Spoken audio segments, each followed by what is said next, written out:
Good morning, and welcome to this May 13, 2022 regular meeting of the San Francisco Ethics Commission. This hybrid meeting is being held pursuant to the 45th supplement to the mayoral proclamation declaring the existence of a local emergency dated February 25, 2020. The minutes of this meeting will reflect the city commissions and boards created by the city charter that are not advisory bodies shall hold meetings in person subject to conditions specified in this proclamation. As a charter-based commission that is not advisory, the Ethics Commission has now resumed in-person meetings in City Hall with a new hybrid format. Before we proceed further, I'd like to explain some procedures regarding the format of today's meeting. Members of the public may attend or provide public comment here in our meeting room in person, may also observe the meeting remotely by electronic means, and are offered the opportunity to provide public comment remotely by phone or through the WebEx platform as detailed in our agenda.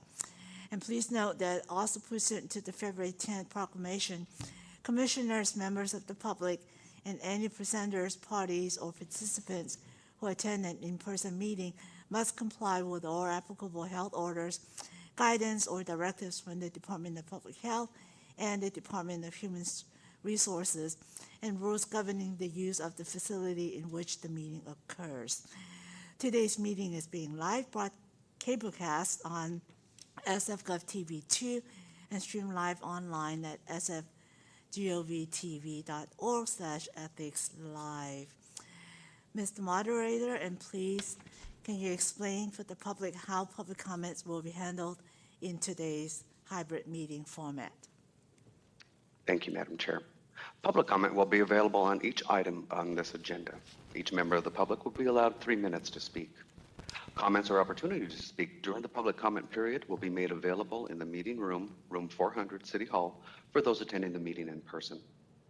Comments or opportunities to speak during the public comment period are also being provided via phone call by calling 1-415-655-0001. Again, the phone number is 1-415-655-0001. Access code is 2491-463-8515. Again, the access code is 2491-463-8515, followed by the pound sign.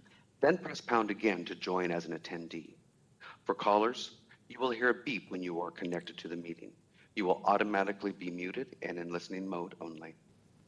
When your item of interest comes up, dial *3 to raise your hand to be added to the public comment line. You will then hear, "You have raised your hand to ask a question." Please wait until the host calls on you. The line will be silent as you wait your turn to speak. Ensure that you're in a quiet location. Before you speak, mute the sound of any equipment around you, including television, radio, or computer. It is especially important that you mute your computer if you are watching via the web link to prevent feedback and echo when you speak. When the system message says, "Your line has been unmuted," this is your turn to speak. You will hear staff say, "Welcome, caller." We encourage you to state your name clearly. As soon as you begin speaking, you will have 3 minutes to provide your public comment, 6 minutes if you're online with an interpreter. You will hear a bell go off when you have 30 seconds remaining. If you change your mind and wish to withdraw yourself from the public comment line, press *3 again. You will hear the system say, "You have lowered your hand." Once your 3 minutes has expired, staff will thank you and mute you. You will hear, "Your line has been muted." Attendees who wish to speak during other public comment periods may stay on the line and listen for the next public comment opportunity, and should raise their hands to enter the public comment line by pressing *3 when their next item of interest comes up. Public comment may also be submitted in writing and will be shared with the Commission after this meeting has concluded and will be included as part of the official meeting file. Written comments should be sent to ethics.commission@sfgov.org. Once again, written comments should be sent to ethics.commission@sfgov.org. Thank you, Madam Chair. Thank you, Moderator. And now I will call the meeting to order.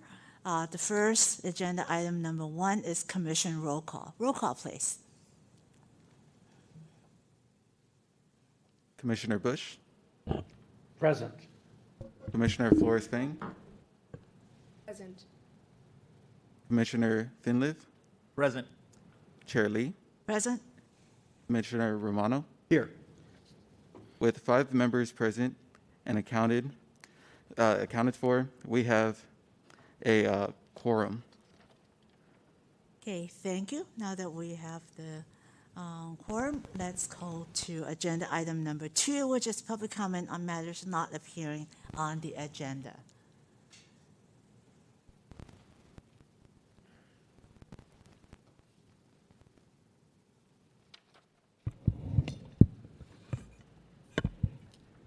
Madam Chair, it appears that we do not have members of the public on site at the meeting, but if we can ask the moderator to inquire about public comment on the call-in line. Moderator, can you check and see if we have any public comment?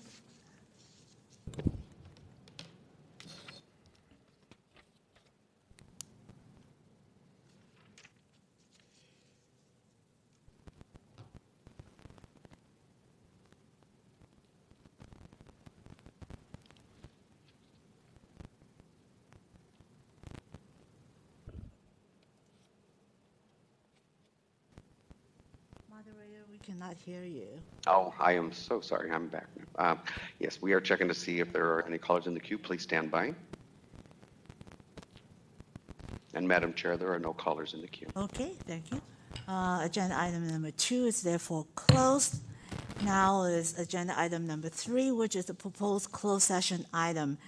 Today's agenda item includes the proposed closed session item under item number 3 for an update with labor negotiator regarding labor negotiations.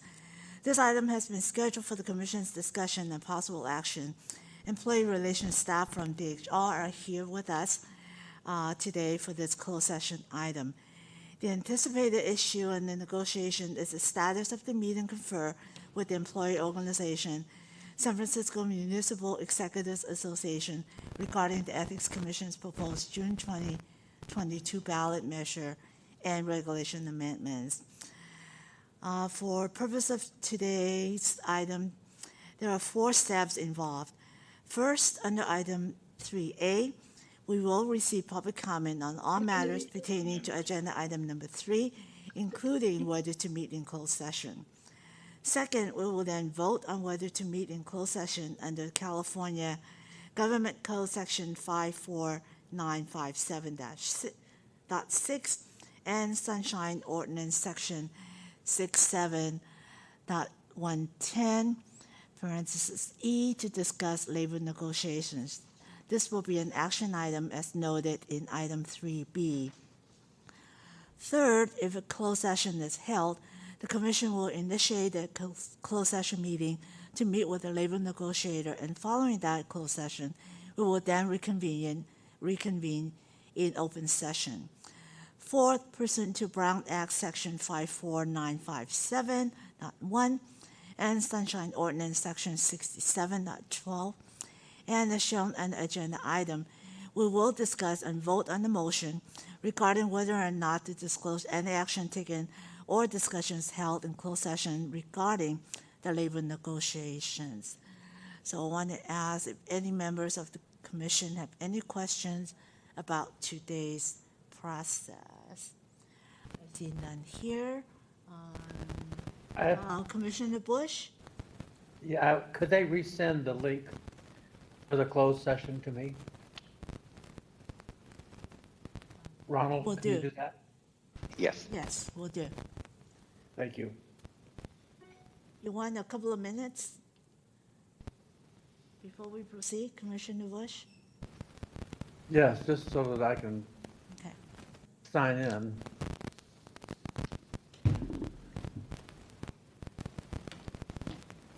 This is Commissioner Flores-Fang. One additional question piggybacking off of that one about the about joining the other link. Should we vote and then join the link, or should we join the link right after we kind of close this out?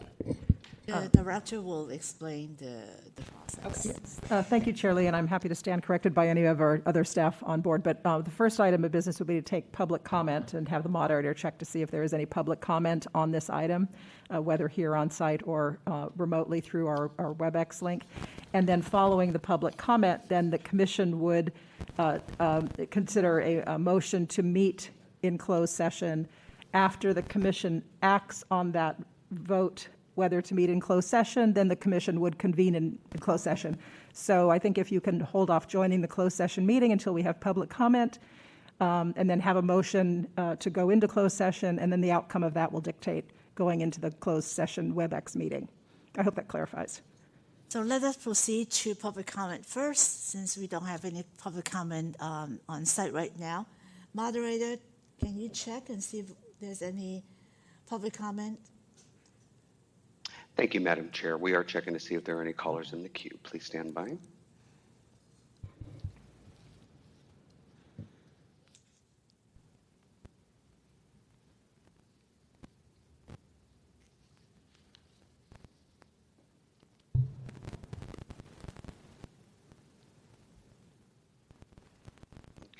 We have a caller in the queue. One caller in the queue. Please stand by.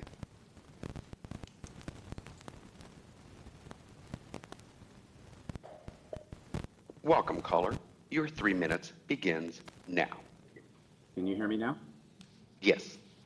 Excellent. Good morning, David Pilpel.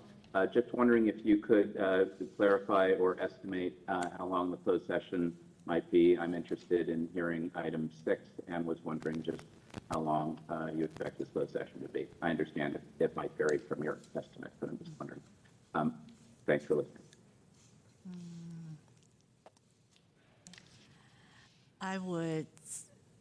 Normally we would have the closed session about 30 minutes to about an hour. So for this closed session, I would say safely 45 minutes minimum, if that helps. We are checking to see if there's any further callers in the queue. Please stand by.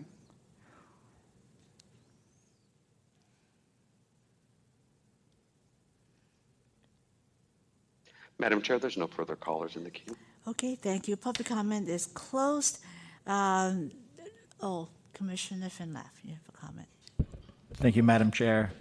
Because it's relevant to the last public comment, I'll repeat the comment that I made at the last meeting, which is that we should make every effort to have closed sessions at the end of the agenda to the extent possible, or at least until right before the public agenda item to which the closed item relates. Having it at the very outset of the meeting, I think, is disruptive to public comment and it's frankly unfair to folks from the public who want to address us. Thanks. I think for this public proposed closed session, we are proposing to have it at the beginning of the meeting, not out of disrespect to the public, but because we felt that I felt that it was important for the city negotiators to really give us the information that we really need moving forward. In the last few public closed sessions have gone on, and many of the expected participants had other schedules. So we're trying it this way, and hopefully we will have their participation so that we can gather all the information that were missing the previous time because they could not wait for the meeting. So again, this is in no way a disrespect for the public, but for this particular proposal, we just felt that it was really important to hear directly from the parties involved with the negotiations. So now that we have public comments closed, let us entertain a vote whether to hold a closed session. Do I hear any comments from my fellow commissioners? I was going to move if we're at that stage. Okay. Second. Okay. It's been moved by Commissioner Finlap and seconded by Commissioner Morano. So we will take a vote on the proposed closed session. Roll call, please. A motion has been made and seconded to proceed into closed session. I will now call roll. Commissioner Bush?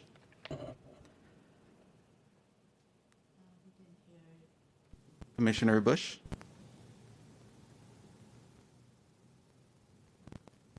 Mr. Bush, I believe you're muted. Commissioner Bush? I'm trying. Oh, okay. Yeah, you're unmuted right now, Commissioner Bush. I can't find the mute. No, No, I good. unmuted you. You're good now.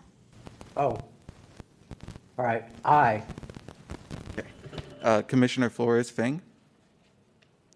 Aye. Commissioner Finliv? Aye. Chair Lee? Aye. Commissioner Romano? Aye. With 5 votes in the affirmative and 0 votes opposed, the motion is approved unanimously.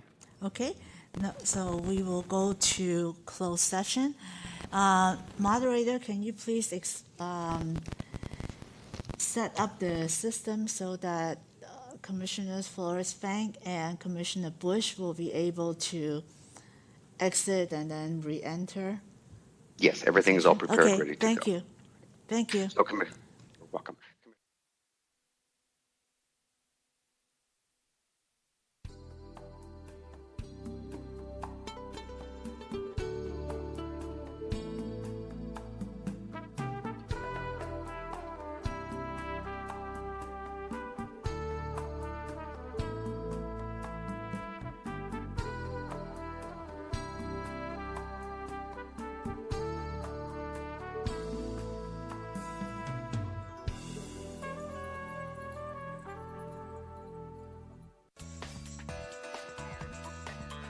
SF Gov TV, San Francisco Government Television.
SF Gov TV, San Francisco Government Television.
SF Gov TV, San Francisco Government Television.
SF Gov TV, San Francisco Government Television.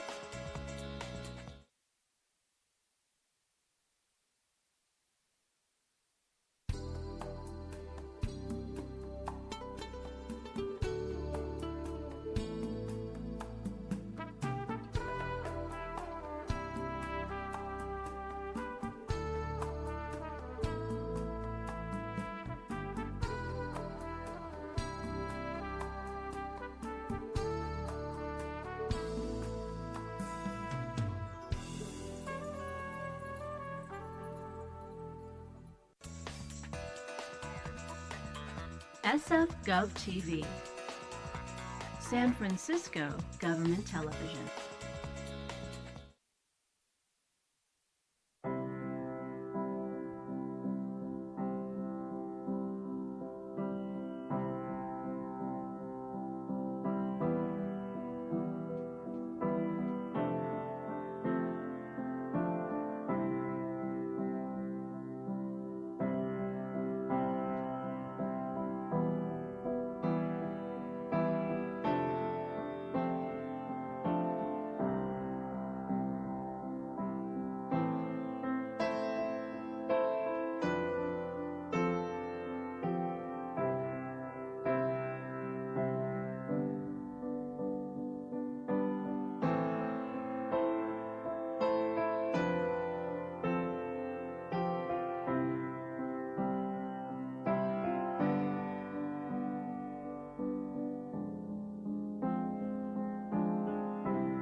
SF Gov TV, San Francisco Government Television.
Okay.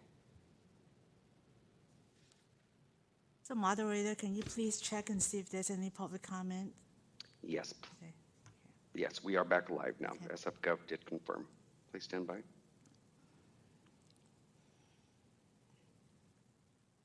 Madam Chair, there are no callers in the queue.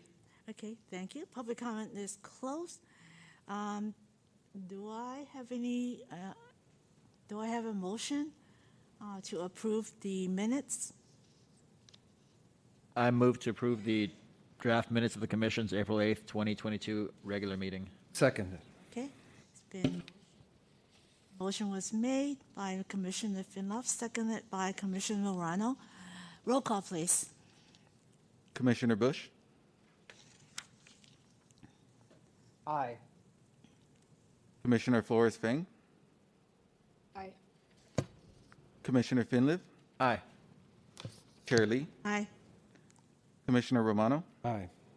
Madam Chair, with 5 votes in the affirmative and 0 votes opposed, the motion is approved unanimously. Thank you. And now we are on consent calendar, agenda item number 5, which is the proposed stipulation, decision, and order in the matter of Barbara Mumby. Do we have any? Okay, Commissioner Finleff. Thank you, Madam Chair. I just want to make a quick comment about this agenda item. I want to commend staff for working on this, reviewing the stipulated facts, which are an agreement by Ms. Mumby.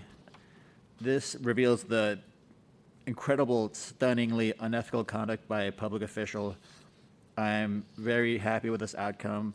My understanding is that the staff imposed the basically maximum penalty possible based on the number of charges.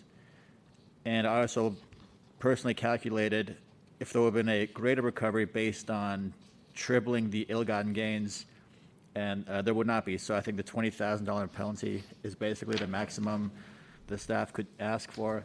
I think it's very appropriate. And I think also this action highlights that there are many, many laws on the books that are being violated. And the good work of our staff got us a outcome which is appropriate to a matter of this gravity. And I cannot emphasize enough how disappointing it is to read the allegations, which again, the respondent accepts as true for the purposes of this stipulation, because it just reveals utterly deficient, unethical conduct. So I thank the staff for their work on this. Thank you, Madam Chair. Okay. Commissioner Romano? I'd like to share Commissioner Finleff's concern and outrage. I mean, it is why we're here, is to try to prevent this kind of behavior. I do have a question. I don't know if it's better presented to staff or whomever. So the tripling of the penalty, what is the ill-gotten gain is not the $14,000 trip? Let me ask our Enforcement Director, Pat Ford, who is joining us remotely, if you wanted to direct a question Yes, to him, that'd please. be great. Mr. Ford? Yeah, through the chair, this is Patrick Ford, Director of Enforcement. Yeah, the tripling provision for penalties would apply to a gift that was received, and here it was not the full amount of the grant that was received by the respondent. It was a lesser amount. So this penalty reflects what we think is the maximum penalty for this violation. What was the amount? Then I'm mistaken about the trip to Hawaii and misunderstood the basic facts. No, you're correct. Yeah, there was a trip to Hawaii that was involved, but the actual portion of that was enjoyed by the respondent in this was less than the full amount of that grant. She only benefited from a portion of it. Other people used other parts of the money. Okay. Yeah, so my reading is that the respondent benefited $3,500 out of the grant money. So tripling that would be $9,000, whatever. So the $20,000 based on the $5,000 per charge exceeds that. Thank you. Other folks got some ill-gotten gains, but they're not before us. I agree. Thank you for the clarity from everybody. Okay, if there's no other, Commissioner Bush? I'd like to know how this came the attention of ethics staff? Was Can you this, speak louder, please, Commissioner Bush? We cannot- I'd like to know in what way this came to our attention. So it's through a complaint, Commissioner Bush. Thank you. Okay, if there's no other comments, can I entertain a motion to approve the stipulation? I move to approve the stipulation in item number 5. Okay, seconded? I'll second. Second it. Okay.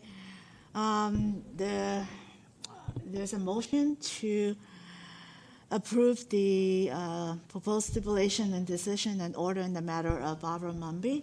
So let us go to public comment. Moderator. Thank you, Madam Chair. We are checking to see if there are callers in the queue. Those who will just join us, we are now taking public comment on consent calendar item 5, proposed stipulation, decision, and order in the matter of Barbara Mumby, SFEC case number 1920-051. Please stand by.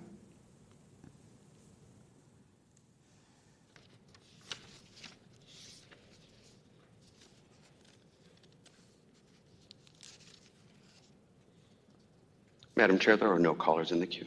Okay, the public comment is closed. And let us take a roll call on the motion, please. Commissioner Bush, Aye. Commissioner Flores-Fang, Aye. Commissioner Finliv, Aye. Chair Lee, Aye. Commissioner Romano. Aye. Madam Chair, with 5 votes in the affirmative and 0 votes opposed, the motion is approved unanimously. Thank you. Now we are on agenda item number 6, which is the presentation by the Controller's Office on this preliminary assessment report, San Francisco Department of Environment's relationship with ecology and the lack of compliance with ethics rules, and discussion and possible action related to report findings and recommendations. And I want to call on Director Pelham to introduce our speaker, Mr. Mark De La Rosa from the Controller's Office. Great. Thank you, Commissioner Lee, and members for this item. As we have in the past at the Commission, when the Controller's Office has issued one of its public integrity preliminary assessments in connection with its investigation and reviews of matters stemming from the Mohammed Nubru corruption case, the Commission has invited the Controller's staff to come and present to the Commission. Most of these reports obviously have had overlap in areas of interest within the jurisdiction of this Commission, and so we have very much appreciated their time both on the work that they've done and on presenting the items and allowing you to engage in a discussion specifically about the report that's been issued. This report was issued last month on the San Francisco Department of Environment's relationship with ecology and a lack of compliance with ethics rules. So this has been agendized as a presentation from Mr. De La Rosa and staff from the Controller's Office, with the opportunity for the Commission to discuss and also take action if you wish to take some sort of action in relationship to the findings and recommendations of this report. So without taking further time, let me just turn it over to Mr. De La Rosa with, again, our gratitude for his time and his work on this and his presentation today. Thank you. Nice seeing you again, Mr. De La Rosa. You as well. Good afternoon, Chair Lee, Vice Chair Bush, and Commissioners Finlev, Flores-Fang, and Romano, and Executive Director Pelham. Again, Mark De La Rosa, Director of Audits for the Controller's Office. I'm joined today by Tiffany Wong and Amanda Soberpena, both audit managers from our team, who worked closely with the City Attorney's Office as part of our public integrity review. As Director Pelham mentioned, we issued this report on the Department of the Environment's relationship with ecology last month, and today we'll just be providing you with some key highlights on our findings and recommendations. On the next slide, just to provide context, especially for the newer members of the Commission, this is the 9th public integrity review that we've issued since we started this suite of work in early 2020. Really the main goal of these Controller's public integrity assessments and reviews have been to develop recommendations that are geared towards strengthening and improving our city government's internal controls, practices, procedures, and systems, and overall transparency in light of what transpired from the allegations surrounding former Director of Public Works Mohammed Nuru, which came about in early 2020. To date, we have issued close to 60 recommendations related to these 9 deliverables, and we'll be highlighting the ones that we issued last month today. On the next slide, just to provide some quick context and background. So this assessment focused on reviewing the relationship between SF Environments, which is a city department, and Recology, which is a privately held waste management company that provides refuse services to San Francisco residents and commercial customers. Just to note that certain elements of what we reported on this April 2022 deliverable covered themes that we also tackled similar to our previous assessments, including tone at the top, compliance with gift and ethics laws, non-city organizations or friends of entities that are working with our city departments, and also our refuse rate setting process, which was an assessment that we issued last year in April 2021. As you may already know, SF Environment is responsible for the city's environmental programs. It's overseen by the Commission on the Environment, which is comprised of a 7-member appointed body by the mayor to set policy for SF Environment, and also providing advice to the mayor and board of supervisors on environmental issues. On the next slide, this is just to show you the organizational structure of the Department of the Environment, really highlighting a couple of key things that are part of our findings and recommendations. The first is highlighting those segments or areas within the organization that's involved in solicitation and fundraising. And those are depicted here on this org chart in the green boxes. And those are really the ones that we're identifying as interacting with and dealing with or working on fundraising events, as well as Friends of Interactions and gift reporting. The second key point here is on the maroon colored boxes, which we're depicting as those that are charged with contract monitoring, which are really the negotiations, signing and monitoring of certain contracts. And we'll talk a little bit more about that in our presentation of the findings and recommendations. Going directly into the next slide really is the beginning of our findings sections. The first one that we wanted to emphasize today is the role of the Department of the Environment in the city's refuse rate setting process. And we point out that although SF Environments is an active participant, negotiator, and signatory, that their role is really not well defined in policy or law. Even though they are part of some aspects of the contracts related to the landfill disposal agreement, household hazardous waste collection program agreement, and the city services agreement for collection of refuse, a lot of what their key roles are not defined by law or in any written guides.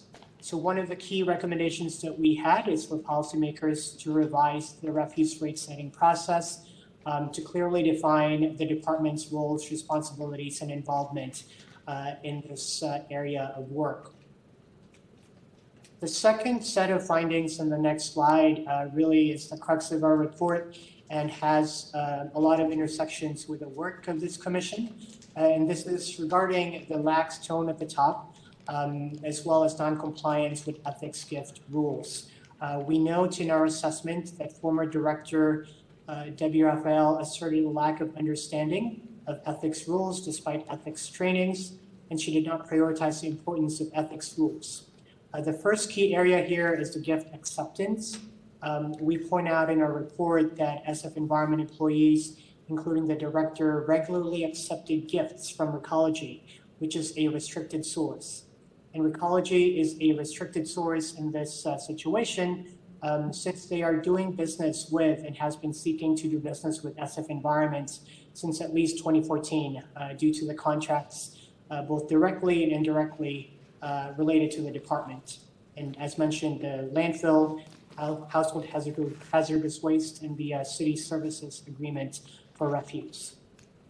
We also point out here that SF Environment did not require staff involved in contracting to take mandatory ethics training, despite a mandatory directive from DHR. On the next slide, this is the second part of this key finding area, which is on the solicitation. We note in our report that former Director Raphael solicited donations from Recology shortly before signing contracts with SF Recology in both 2015 and 2019. Despite the director's regular completion of the ethics training, she solicited donations from Recology, which is a restricted source.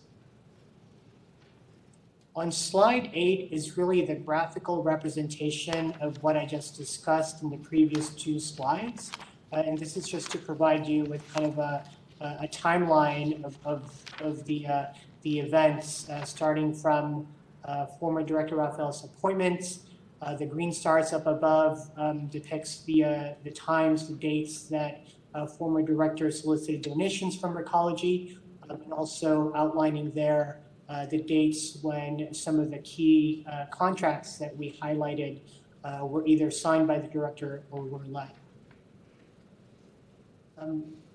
On the next slide, just going into the recommendation related to the previously discussed findings, we recommend the Commission on the Environment to ensure that the department establishes a strong ethical tone at the top and emphasizing and modeling the importance of compliance with ethics laws, much like what we previously recommended in the Department of Public Works, as well as the building inspection deliverables that we previously reported on. The second recommendation here is for the SF Environment to work with the Office of Contract Administration and DHR to ensure that all training requirements, including all the ethics training, are met for all.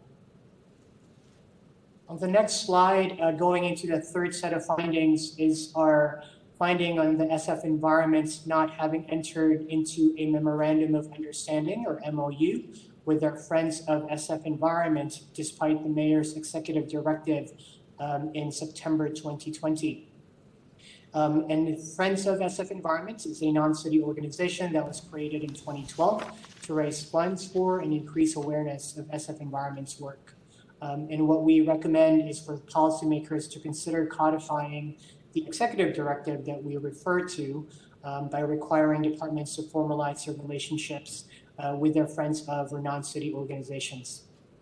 The second related recommendation on this is for the SF Environment to work with the City Attorney's Office to comply with the Mayor's executive directive and the creation of a Memorandum of Understanding related to their non-city entity. On the next slide is related to the lack of proactive disclosure. We set forth in here that contrary to the Mayor's executive directive, Director Raphael and her senior management did not proactively share information about Recology's donations. And we highlight the 2015 Recology donation of $25,000 for the Earth Day event. Also related here is that SF Environment senior management narrowly interpreted our document requests that withheld the information related to this $25,000 donation from Recology. Our recommendations, therefore, are for the department to proactively seek advice from the City Attorney's Office, as well as the Ethics Commission when questions arise about city ethics rules, and ensure full disclosure of the relevant facts to facilitate accurate advice. And the other related recommendation here is to ensure that that the department timely and proactively disclose information to both the City Attorney and the Controller's Office. And our last set of findings are really our miscellaneous bucket of findings.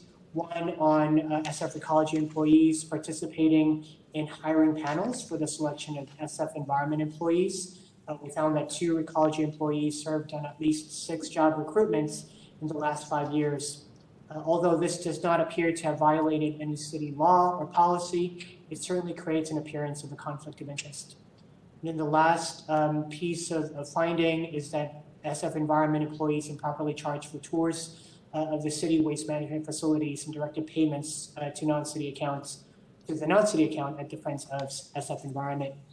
And our related recommendations are for DHR to consider requiring interview panelists to confirm no conflicts of interest. And the last recommendation is for the department to seek approval from the board if it wishes to charge for fees related to tours. So that concludes our presenting of the findings and recommendations. We are still busily working on a number of additional public integrity reports.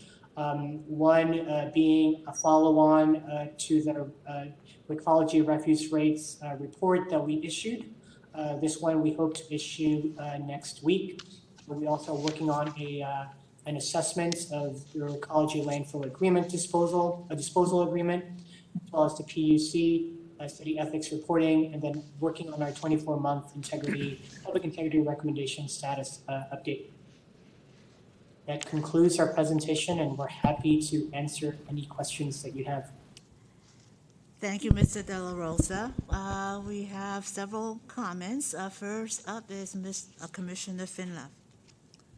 Thank you, Mr. De La Rosa, and thank you to the Controller's Office for these series of reports. It's a great service to the city. I have some very specific questions. Obviously, the Director Raphael got a lot of press when this first came out, and in terms of her soliciting gifts from Recology.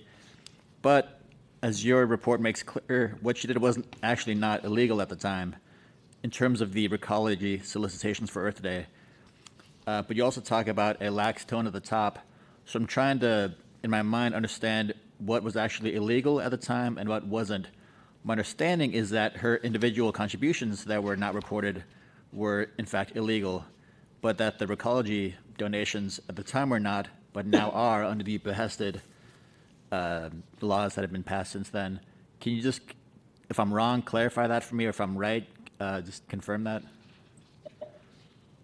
Great. Thank you for the question, Commissioner. And I may also add on our Tiffany Wong from the team to also answer, but I'll start by saying that one of the key things that we highlight in our report is the lack of disclosure of it. And yes, at the time it wasn't disclosed, but part of the disclosure that we were getting at was when asked to provide information and documentation of the history of all donations, this was withheld. And so that was at least part of the point that we were trying to make. And I'll defer to Tiffany Wong, who was certainly part of the field work that we conducted with the City Attorney's Office. Good morning, Commissioners. So to the point about whether any gift laws or ethics laws are violated, I will definitely defer to our city attorney counterparts, as well as likely ethics to weigh in on that. But from our report, there were gifts that former Director Raphael received, and as well as actions that former Director Raphael undertook.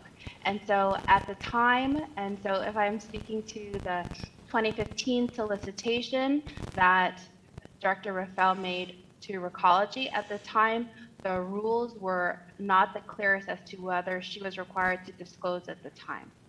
In 2019, there was also another Earth Day where Director Raphael solicited a donation, and I can go back to our report, but one portion of that was disclosed and the other part was not.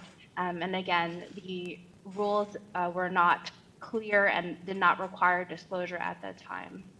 But that being said, by virtue of engaging in those actions and not understanding what was a restricted source and what was appropriate under the laws, definitely created a lax tone at the top. And I'll definitely defer to Director Pat Ford for more information about restricted source and gifts and what Director Raphael actually did wrong. But I don't know if that answered the question. Yeah, thank you. I appreciate that. And before Mr. Ford jumps in, just to crystallize my question, I think your report did a great job of showing what had been a deficiency in the law, that at the time her behested solicitations were not illegal, but they are in fact today. Is that, and I hope Mr. Ford can jump in on that. Yeah, glad to, Commissioner Finlev. Again, for the record, Pat Ford, Director of Enforcement. So I should probably start by saying, of course, all investigations that the Enforcement Division carries out are conducted confidentially. So I wouldn't be able to even talk about whether or not we are, in fact, investigating Debbie Raphael or anyone from the Department of Environment.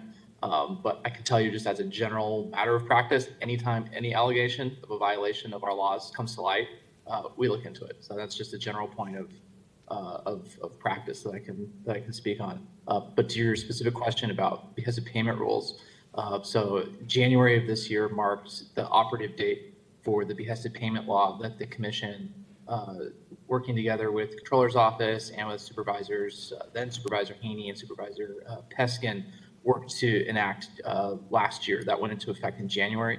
And basically that rule says that anyone who files with Form 700, which would include a department head, cannot solicit a behested payment from somebody who is an interested party for them. And that would include a company that's doing business with their department. So again, that law not in effect during the time that the controller's report is covering, but it is intended to cover exactly that kind of conduct. Great. Thank you. And then the second half of my question, and then I'll stop and give other folks a chance. And this is related to the first point, which is to what extent does the controller's investigation and good reporting work help us see additional holes in the regulatory scheme, regulatory fabric? I notice your recommendations, none of them are directed to the Ethics Commission. And I think, and that's not a critique, it's just an observation, and I think it's because none of your recommendations are under our authority. And part of my takeaway from that is that the series of recommendations and reports that your office did were directed at a bunch of different city departments to each do what was under their authority. Those departments have, by and large, enacted laws and regulations and policies in response to those. My sense is that whatever was directed at the Ethics Commission in your series of public integrity reports has largely been enacted, I think, except for maybe an educational component. And I'm hoping De La Rosa or anyone else, Ms. Wong, anyone on your team can speak to what existing loopholes or just regulatory deficiencies there are that the Ethics Commission could regulate or promulgate. Hopefully that makes sense. Yeah, yes, it does, Commissioner. And definitely, so the recommendations that we've led as part of this 9th deliverable really is part of whatever the scope of the assessment, we're bound by that scope in terms of what recommendations we let. In our previous 8 assessments, however, there have been a suite of recommendations that we have made, and we tried not to basically duplicate any of those recommendations since efforts are already underway. I think, and just looking back at the list of assessments that we've completed, one on public works contracting, on non-city organizations, I think those deliverables have, in fact, provided recommendations to various stakeholders, including the Ethics Commission. And I think that part of the the efforts in the last couple of years in implementing those 50 plus recommendations involved finding those whatever other gaps and loopholes are there. And so just wanted to kind of frame it as, the recommendations that we led on this one is based on the scope of this current deliverable. However, the previous 8 or so deliverables have had some more citywide and impactful set of recommendations. If I may just jump in, and because I didn't know if I got an answer to that question, actually. Are there recommendations? And I agree, your work has been thorough and really quite good. But I'd like to know just quickly, are there recommendations outstanding to this commission? Question mark. That we are, I don't know if Tiffany, you have the current number of recommendations that have been completed, but I know that out of the 58 recommendations that we've led, we are tracking the implementation of them, some of which are closely tied to our work with Director Pelham. Yeah, through the chair, if I'm, thank you, Mr. De La Rosa. If maybe I can add a couple of things for Commission's background. As we have reported in prior annual reports, and we will report as we draft this year's annual report, a couple of key recommendations from prior prior controller reports comes to mind. One, development of the Form 700 post-filing compliance review process was something that the Controller's Office had recommended, and that is something that we, as you'll hear later from Rachel Gage in one of the presentations, we're working currently to develop that. There have also been a number of references and concerns raised in the Controller's reports about, as this does, about a lax tone at the top. And that has been very much on our minds as we're developing a sort of the matrix of issues we'd like to talk about in our Ethics at Work program. You'll hear from me a bit later that we're in the process of now reviewing candidate applications in the recruitment process. So there's progress on that front. But those are two key items that we have taken away from these reports and are making progress on. And so those are two that come to mind. There was another that talked about, again, training for airport commissioners and others at that sort of appointive level in the city. We are also folding that into the Ethics at Work approach. Okay, I'm sorry. Yes, thank you. So that means that there are no, as far as everybody's concerned, there are no specific outstanding recommendations for this commission. I don't believe so. Okay. That aren't underway. Yeah. Might I chime in? We will be issuing a 24-month assessment on the implementation status of all the recommendations that we've issued, which will include the ones that were discussed earlier. And there are outstanding items, but I believe that they are currently being worked on and are in progress. And Ms. Wong, when you say outstanding, I think you're referring to citywide. You're not talking about the Ethics Commission in particular. Is that right? There is one recommendation that is quite large, and I actually have it pulled up if that would be helpful. And it relates to the first assessment that we issued, San Francisco Public Works Contracting, and we currently consider it open on our end. The Ethics Commission should examine and close loopholes in San Francisco's Campaign and Governmental Conduct Code to ensure the city law does not create avenues for unethical behavior and acceptance of gifts. And so the Ethics Commission, I believe, has issued several reports, and so we're definitely going to reevaluate that once we issue our 24-month status recommendation report in the coming months. Thank you.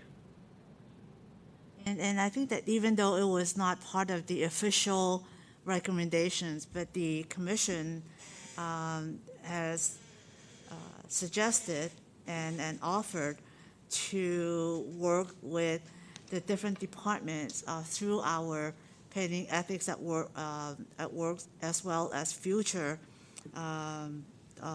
staff increases on education, accountability, and other reporting requirements. So even though that is not written as a formal recommendation, but that is something that we have discussed, and I know that the Controller's Office has welcomed the Commission's engagement with them, right? Yes, and thank you, Ms. Wong, for that reminder of the sort of the big elephant in the room, the policy matter that the Commission has been focused on as a priority for the last 18 months on addressing the gift issues is underway before the Commission through its policymaking process, as the ballot measure we've been discussing over the last several months.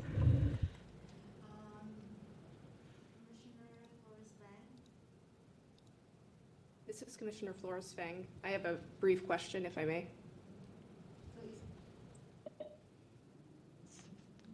I'll proceed. Thank you, just as a background, for this very thorough and insightful report. As the newest commissioner, I find the background and just the structure of this report very helpful, so I'm very grateful. Thank you.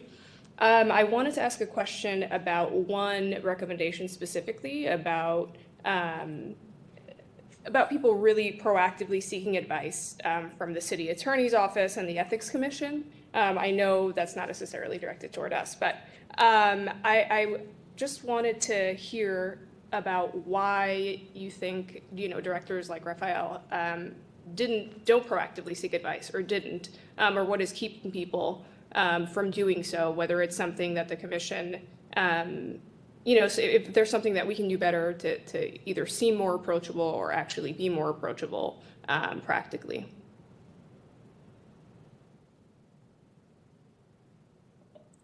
Thank you for that question, and others may have additional insight into this because this is slightly beyond the scope of our assessment. However, one thing that I can note is that in the recommendation that you referred to, we know that the SF Environment, the Commission on the Environment met about, I think, a couple of days ago just to discuss the various findings and recommendations in our report. And one key thing that they brought up in addressing this recommendation specifically in seeking out a city attorney and ethics is not having enough resources internally. This is based on attribution from the department itself to actually have the bandwidth to seek out those help. So that was just anecdotally based on what we've heard from the discussions at the SF Environment Commission on why and what they can do better to comply with this one. But I think part of it is the either lack of knowledge or bandwidth within the departments to know when exactly to seek out those advice from city attorney and or ethics. I don't know if Tiffany, if you have any additional insight into this particular recommendation. As we conducted our public integrity investigation with the city attorney's office, I would defer to the city attorney's office what can be revealed and what cannot. But I will say it's a case-by-case basis. This particular department cited its lack of resources in their commission meeting. Other departments that may not be the same. I know that a theme that's been coming up is that a lot of the ethics rules are not clear, that they're gray, that additional training needs to be done, that people are not aware of what rules require them to disclose certain things. So that definitely is an area where improvement is needed. Okay, thank you. If we have no more comments, let's go to, Commissioner Bush.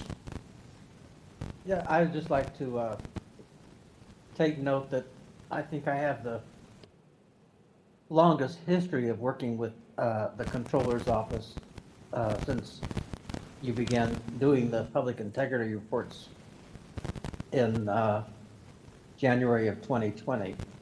And they have been uniformly excellent. You have brought a lot of intelligent and thoughtful evaluation of the challenges facing us, as well as recommendations for how to act as we move forward. So I would like to thank you for that work in this latest report and the reports that preceded it. So Mark, congratulations. In addition to that, I want to know if you can tell us how many people have faced an enforcement action, either they have resigned in the face of investigations or who have actually been removed as a result of investigations. Since this began, how many department heads or subheads have now been affected by this? Thank you for that, Commissioner. We don't have the exact number handy, but I think that from what we know of departments that have been implicated, it's related to the Department of Public Works, SFPUC, Public Utilities Commission, the Department of Building Inspection, as well as more recently, the Department of the Environment. But in terms of the exact number of those that have been impacted, we don't have that handy for you, but we can certainly find out and loop back. Thank you. And to what extent have those been prompted by whistleblower reports? And Commissioner, are you referring to what aspects of our public integrity work has been Yes. through? So the focus of our public integrity work, so all of the 9 that we've completed so far really were derived from, starting from, as you know, the Mohammed Nuru federal indictment, and that was what, or the allegations.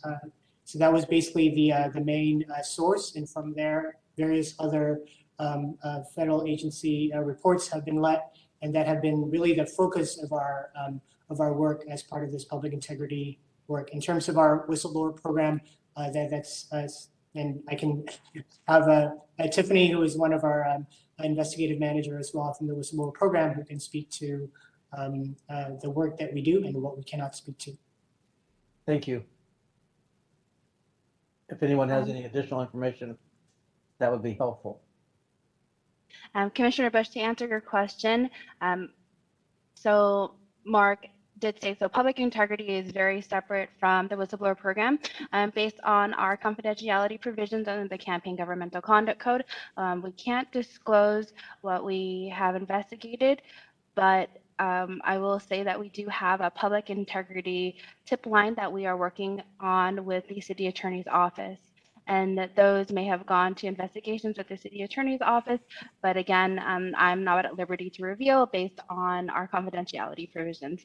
But just like Mark said, all of our public integrity reports are based and were initiated based on the federal complaint against different department entities and department heads. Do I understand you to say that our reports are prompted by the federal investigations?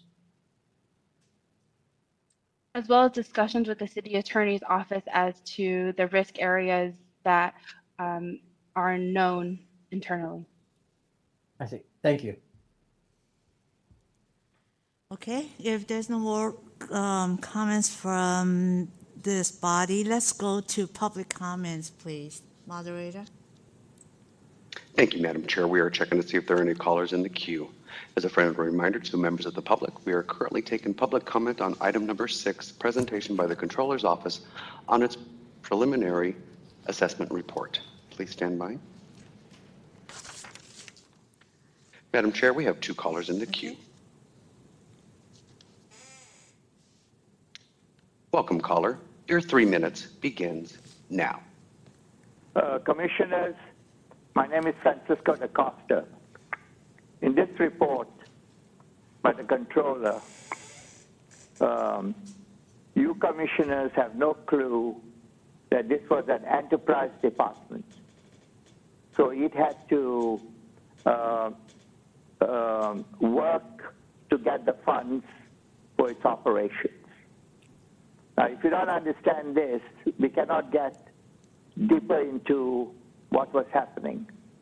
Number 2, a number of its full-time employees, a number were paid by SF Public Utilities Commission. That's an important link. Thirdly, as we talk about the whistleblowers program, if we go to the controller's office with the whistleblowers information, it immediately goes to the city attorney. You commissioners must understand fundamentally, all this investigation has come to the front because of the Federal Bureau of Investigation. Not the Sunshine Task Force, not the Ethics Commission, not the Controller's Office, not the City Attorney's Office. All of them have been fast asleep at the cockpit. Commissioners, you must understand that the Department of Environment commissioners, each one of them handpicked by the mayor. This must stop. The Board of Supervisors, should play a role in picking the commissioners. So, in saying this investigation by the Controller's Office is just the tip of the iceberg. And in all these enterprise departments, each one of them, be it the San Francisco Airport, the San Francisco Port Authority, in this case, the Department of the Environment, there are many, many loopholes, which the controller was fully aware of, but looked the other way. The Ethics Commission, for the longest time, did not have investigators, did not have the tools to do a good job. Even now, it drags its legs. Finally, let me state to you, Your 3 minutes has expired. Thank you. Please stand by. We have another caller in the queue.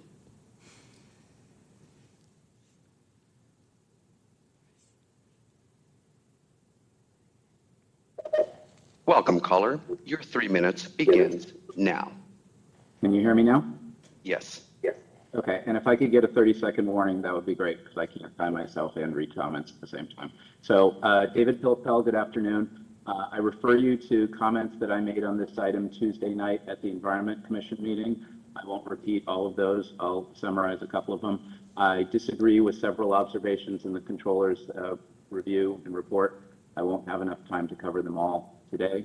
I've always found Debbie Raphael as a person of high integrity, and I think she is being unfairly maligned here.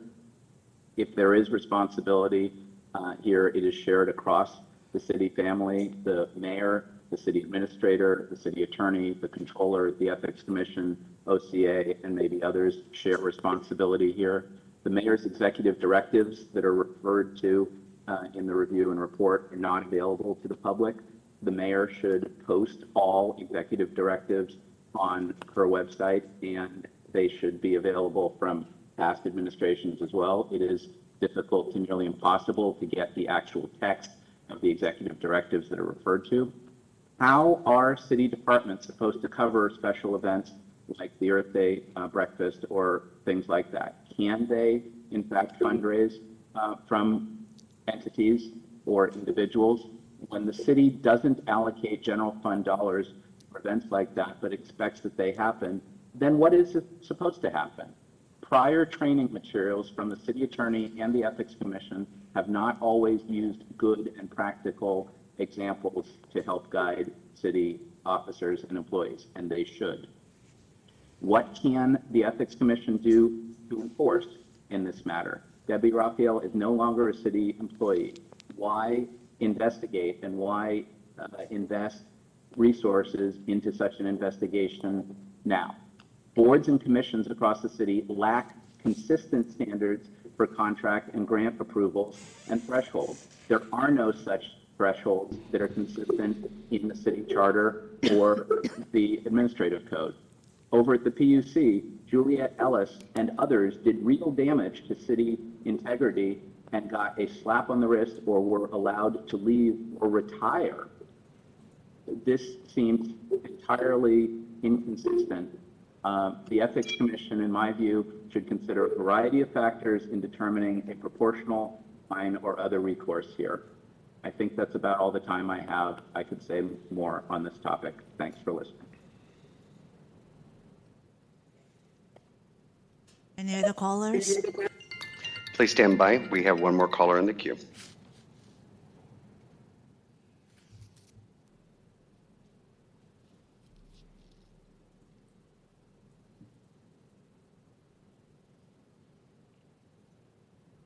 Welcome, caller. Your 3 minutes begins now. Hi. Thank you so much for holding this hearing. I have a few questions. First off, has the Ethics Commission ever considered banning Recology from another city contract, from getting another city contract? Because there's all these issues that keep popping up that Recology is right at the center. So that might be a no-brainer, just remove the company that's doing the wrong act. And secondly, why do we let people resign? Why don't we follow through with the fines? Like, as soon as they resign, there's no more issues. That doesn't seem right. Thank you. Thank you. Thank you. Thank you, caller. Give me a moment. We're still checking to see if there's any further callers in the queue. Please stand by. Madam Chair, there's no further callers in the queue. Okay, thank you. Public comment is closed. I want to take this opportunity to thank Director De La Rosa and Ms. Wong for this very informative presentation. I want to stress again that we appreciate the Controller's Office engaging with us. And there were a lot of great suggestions, and I know that the staff has worked with the office and will continue to work very closely with your office to make sure that these recommendations are implemented, and whichever way the Ethics Commission can really support you, I know that the staff will continue to be fully engaged with you. So again, thank you so much for the time and the presentation, and we hope to see you again for your next update. Okay. Now let us proceed to agenda item number 7, which is the staff's quarterly enforcement. Chair Lee? Yes. Oh, my apologies, Commissioner Bush. You I'm sorry, disappeared. I'm You sort just of come back. hidden. I don't mean, I'm not really hiding. I wanted to just pick up on one thread that was mentioned by a caller and elaborated on a little. And that is that we do expect city departments to engage in celebrations of one kind or another, which require some funding, whether it's Earth Day or whether it's International Women's Day or anything else that requires some funding. But we don't really seem to have a revenue approach to how to handle that funding. And so we end up hitting people up for money who often have a relationship with the department. And that gets people into trouble, understandably so. So I'd like to suggest that at some point, the commission make a recommendation for the establishment of a stream of funding, ostensibly through the Board of Supervisors, in which funds are deposited and then allocated for specific special occasions. Often in the past, they've gone directly to the mayor. For example, funding for the City Hall centennial celebration involved hundreds of thousands of dollars that went into the mayor's office and then was spent by the mayor's staff for the purposes the mayor designated. But that doesn't provide much public oversight or any other approach. And it certainly doesn't safeguard against people who have business with the city. And the same thing goes with special funding for the Super Bowl solicitation or other special events that are one-time events, but which are costly and where there's no funds available. So far as I know, there is not an office that's dedicated to those kinds of special events and that goes through a public process of disclosure and accountability. So I'd like to suggest that we look at what happened with Ms. Raphael and in general take a look at creating an office that allows for appropriate fundraising for appropriate city functions. Thank you. So are you thinking in the in the similar vein as like the expanded office of protocol or social secretary, that type? Something like that would be appropriate. I think it would work well. It's too bad that we've lost the services of Charlotte. She would have just written a check. She often did in the past. Okay. That is going to be on our future discussion list. Thank you. Now let us proceed to agenda item number 7, which is discussion of staff quarterly enforcement report, including informational presentation on the Commission's administrative hearing process. Mr. Ford, first. Thank you, Chair Lee. Commissioners, again, Pat Ford, Director of Enforcement. So agenda item 7 is the report that I endeavor to bring to you once a quarter to keep you in the loop as to, in general, the caseload that we have in the Enforcement Division and the status of how many cases we've resolved so far in this fiscal year. So you have a sense of where we've gone and where we're going next. That's what I'm hoping to keep you in the loop on.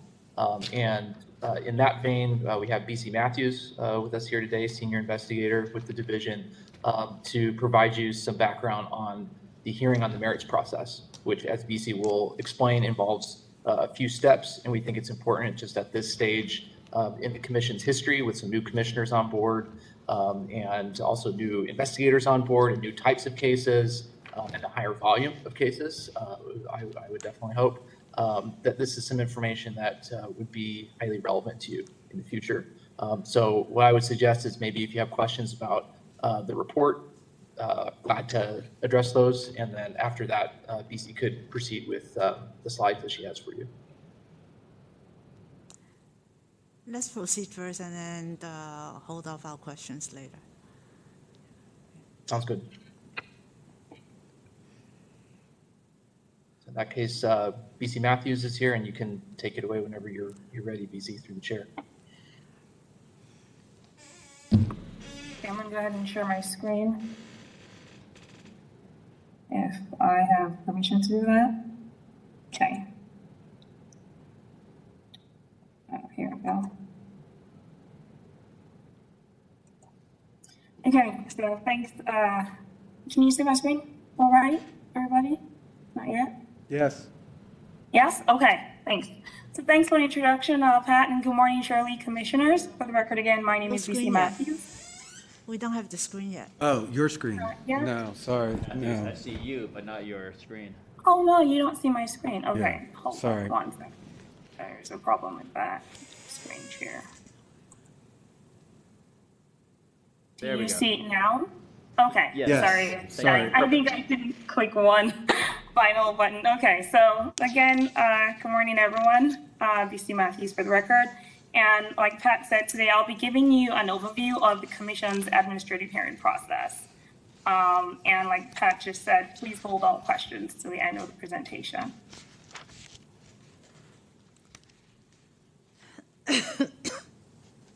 So today's presentation will cover the stages of our administrative hearing process, which consists of a probable cause proceeding, a hearing on the merits, and any administrative orders or penalties that may follow the finding of a violation at the end of a hearing of the merits. The goal of today is to review the prosecution phase of the enforcement process and to help you understand how cases proceed through an administrative hearing, the role and the obligations of parties involved throughout the process, and also your role and duty as the ultimate decision maker. As you'll see from today's presentation, each stage of the administrative hearing process entails multiple layers and steps that are governed by specified timeframes and deadlines that must be carefully followed in order to ensure due process for all concerned. Before we get to the administrative hearing phase, it's important to take a quick look at the overall enforcement process. So our enforcement process begins with the submission of a complaint alleging a violation of law or a staff-initiated complaint based on information that comes available to staff. Such complaint is then reviewed to identify any violations of law that fall within the jurisdiction of the Ethics Commission. And when potential violations are identified, the Director of Enforcement initiates an investigation. Investigations may be resolved in two ways, either through a stipulated settlement agreement or through the administrative hearing process. Our practice is to give respondents the opportunity to settle a matter. However, matters that are not resolved through a settlement agreement may then proceed to the administrative hearing stage.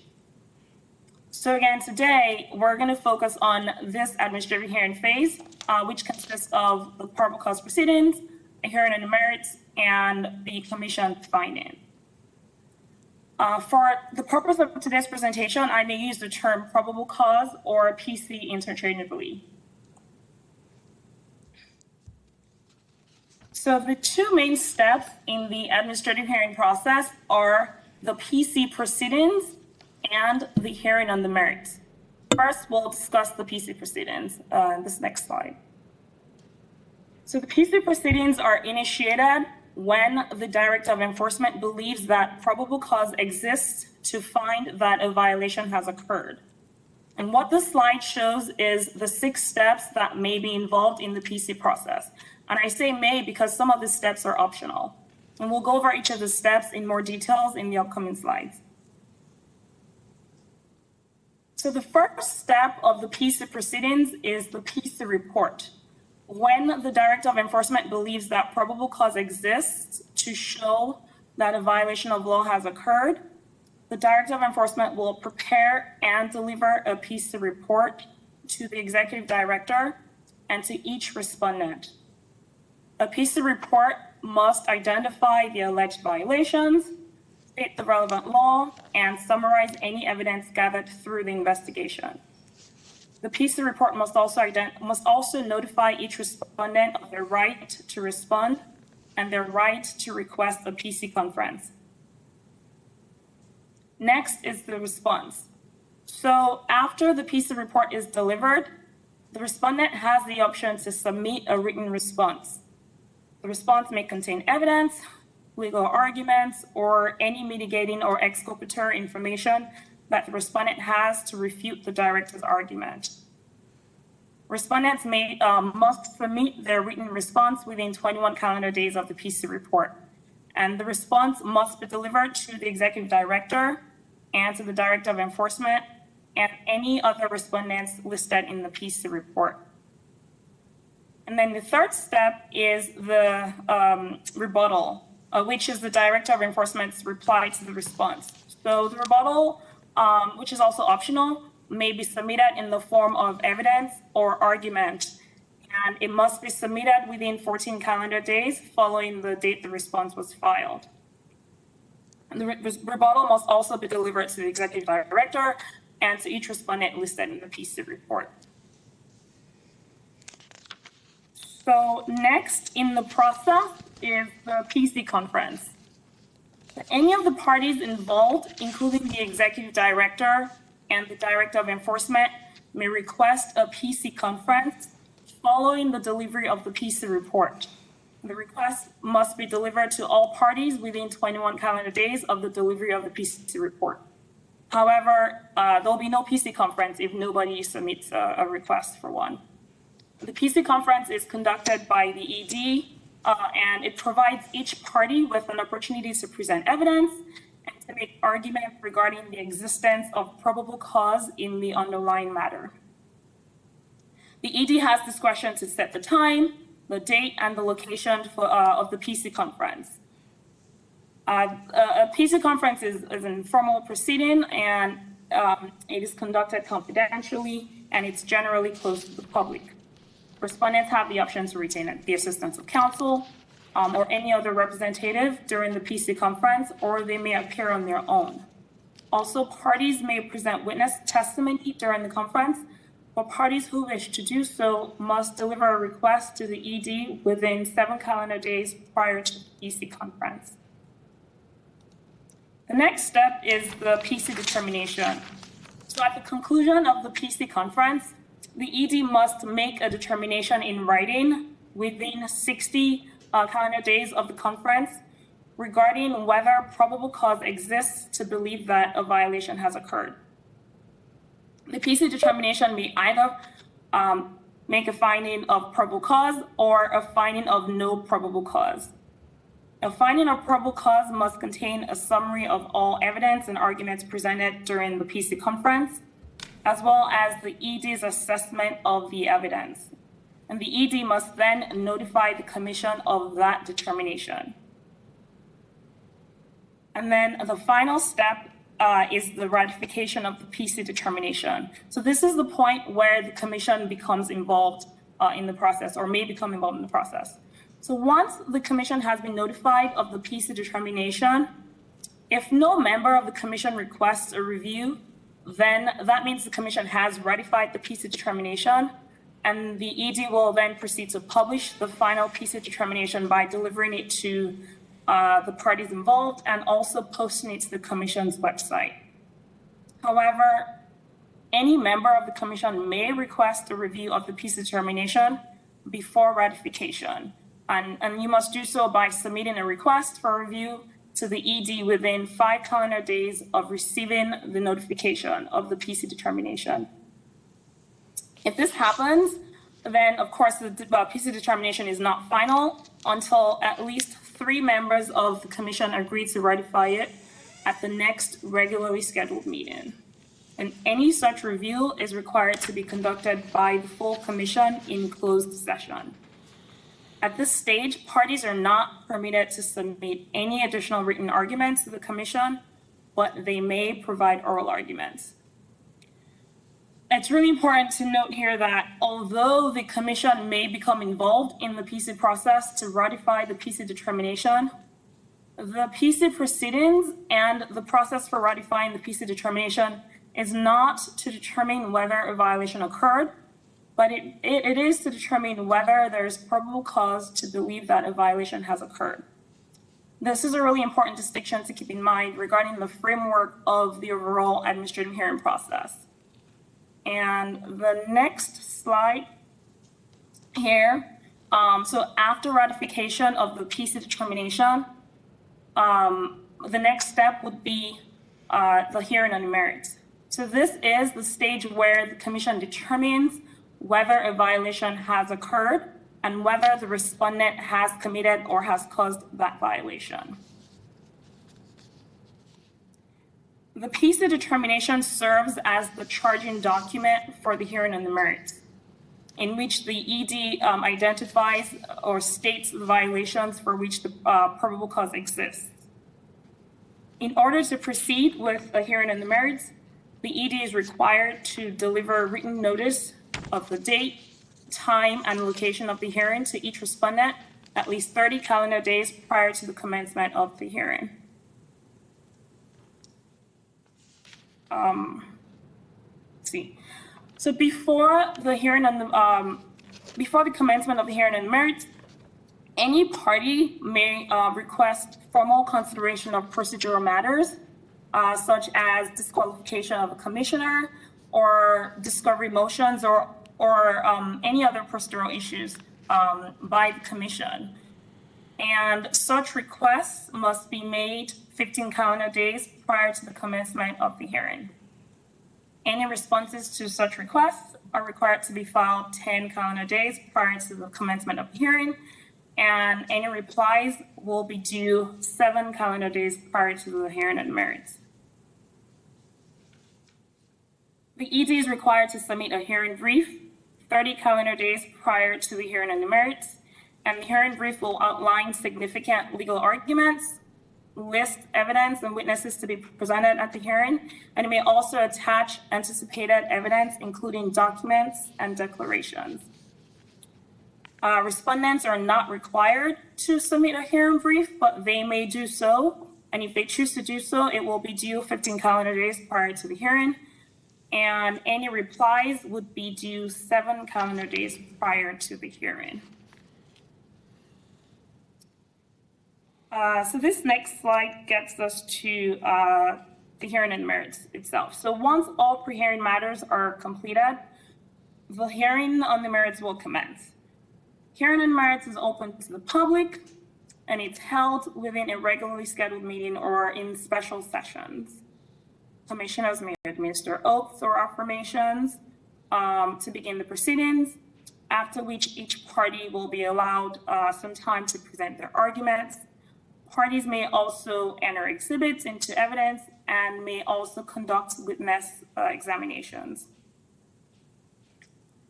At the conclusion of the hearing on the merits, the commission must make its finding no later than 45 calendar days after the date of the hearing.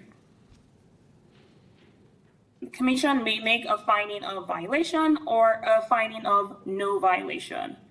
So a finding of violation is exactly what it is. This means that the commission finds that a violation of law has occurred and the respondent caused the violation. The standard of proof that must be met in order for the commission to make this finding is the preponderance of the evidence standard. So this is the same standard in a civil trial, which is much different than a criminal trial, which is the beyond the reasonable doubt standard. Here, the commission only needs to find that it is more likely than not, or that there's a greater than 50% chance that the respondent committed a violation of law. And if this standard is met, then the commission may make a finding by vote of at least 3 commissioners, and the finding must be supported by findings of fact and conclusions of law, and it must be based exclusively on the record of the proceedings before the commission. Before the commission reaches a finding of violation, each commissioner who participates in the decision must certify that they personally heard all of the testimony and that they reviewed the evidence or the record of the proceedings. For a finding of no violation, the commission may determine that there is insufficient evidence to establish that the respondent committed a violation, or that there is sufficient evidence to establish that the respondent did not commit the violation. And if so, the commission will publicly announce this finding, and no further action will be taken by the commission to review or to investigate the allegations contained in the complaint. Next, and this is the final stage of the administrative hearing process. This is the issuance of administrative orders or penalties.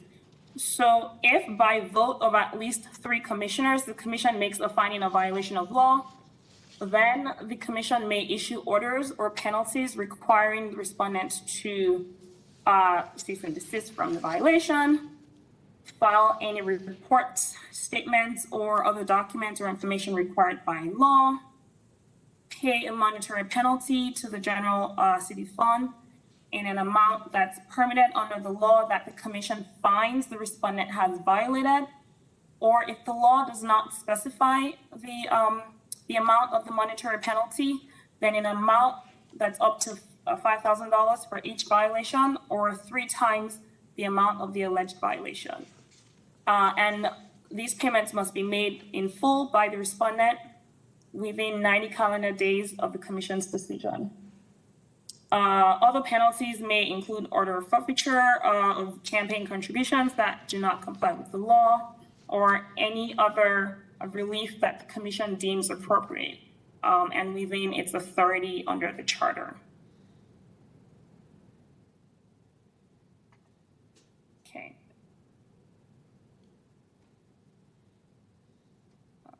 One sec. Okay, so that's the overview of the administrative hearing process. And as you can see from this presentation, the administrative hearing process involves multiple layers and steps. I guess I should stop sharing my screen so you can see me. Involves multiple layers and steps, but I'm sure that you can all appreciate that this process is a vital tool at the Commission's disposal that empowers it to enforce penalties against respondents who violate city ethics laws and do not admit to such violations or otherwise will not settle. So at this point, if you have any questions, again, let me stop sharing my screen. Let's see. Okay. We'll be happy to take them. Okay, thank you, Ms. Matthews. Colleagues, any questions? No question, but thank you for that presentation, Ms. Matthews. See Commissioner Bush on my screen. Moderator, can you check and see if Commissioner Bush has any questions? Because I can see him on my screen. I'm sorry, I do not have any. Okay. Okay, if there's no questions, let's go to public comments, please.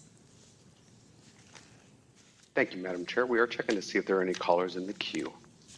Please stand by.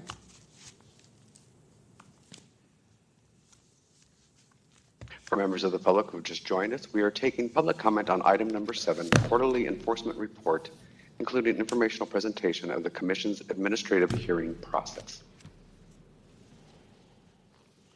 Madam Chair, we have one caller in the queue.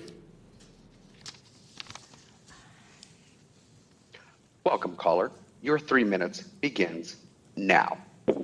So, Commissioners, I just want to talk about the process. So, normally, if we have something that's serious, we go to the Sunshine Task Force. It's a process. And we've noticed in the past that when the Sunshine Task Force sends it to the Ethics Commission, it stays there for some time and fizzles out. We've also had instances where we've got a unanimous vote in the Sunshine, and the Sunshine Task Force has preferred to send it directly to the Board of Supervisors, none of which is mentioned in this process. Now, let me give you a real example that I want you all to adjudicate. We had a person called Juliet Alice. She broke the law. This matter went to the Ethics Commission, San Francisco Ethics Commission, and this matter also went to the Fair Political Action Practices Commission. The Fair Action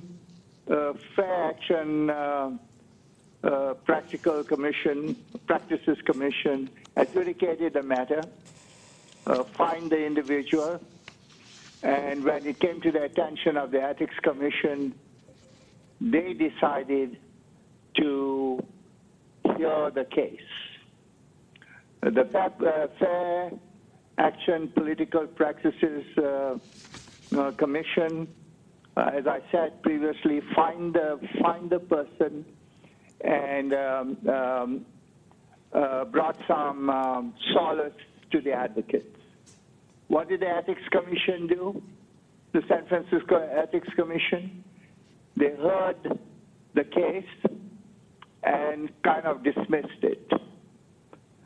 Because of that, Juliet Alice continued to work with the SFPUC, and because of that, we have been involved in many other cases, corruption cases, all because of the Ethics Commission. So much for your process. The presenter is very new. I've never seen her before. She means well, but chronologically, she has no idea about the Sunshine Task Force and the Ethics Commission, nor do the new commissioners. So you'll have to go back and look at the adjudication. Go back and look at the Ethics Commission, whoever heads the Ethics Commission. How reliable have they been? Go back and check with the city attorneys on what I've been saying. Thank you very much. Please stand by while we check for additional callers in the queue.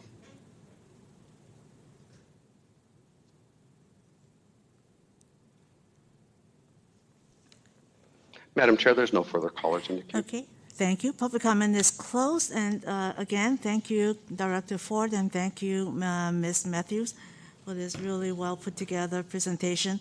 I just have one recommendation, Director Ford, for your future reporting. Is it possible for you to put a separate chart whether we have any repeat offenders? Because I remember, several of them were repeat offenders in terms of the campaign finance penalties. So is it possible for you to keep track of that as part of your future reporting? Yeah, absolutely. And that's definitely something that we would include anytime a matter came before you in the form of a stipulated settlement agreement or hearing on the merits. We would definitely note whether or not that person had had a prior matter with us, because that would be really relevant to a pattern of behavior and would warrant higher penalties. So you would definitely hear about it that way. And then, yeah, absolutely. It's something that I can work into that section about case resolutions in the fiscal year. I'm glad to know how many of those involved respondents who had had prior penalties administered by the commission, if any. That would be very helpful. Thank you. If there's no other comments, let's move to, thank you again. Okay, Commissioner Finna. Sorry, one very quick question for Ms. Matthews or Mr. Ford.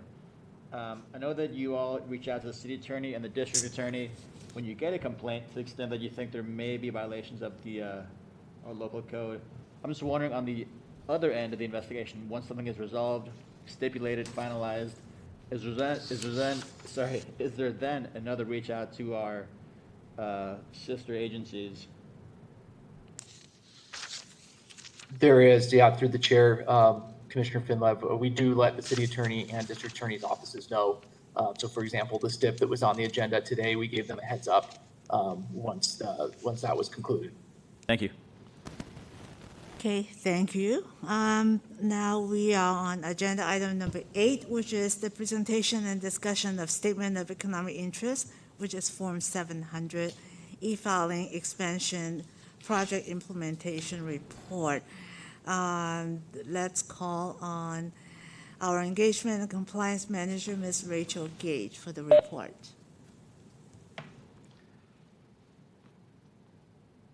Ms. Gage? Rachel Gage, Engagement and Compliance Manager. I will just take a few minutes today to provide an update and recap on the Form 700 e-filing expansion project, which launched earlier this year. The slides that I will share momentarily, or actually that are up now, are included in your meeting materials. So in the interest of time, I will keep this overview brief, but make myself available should you have any questions thereafter.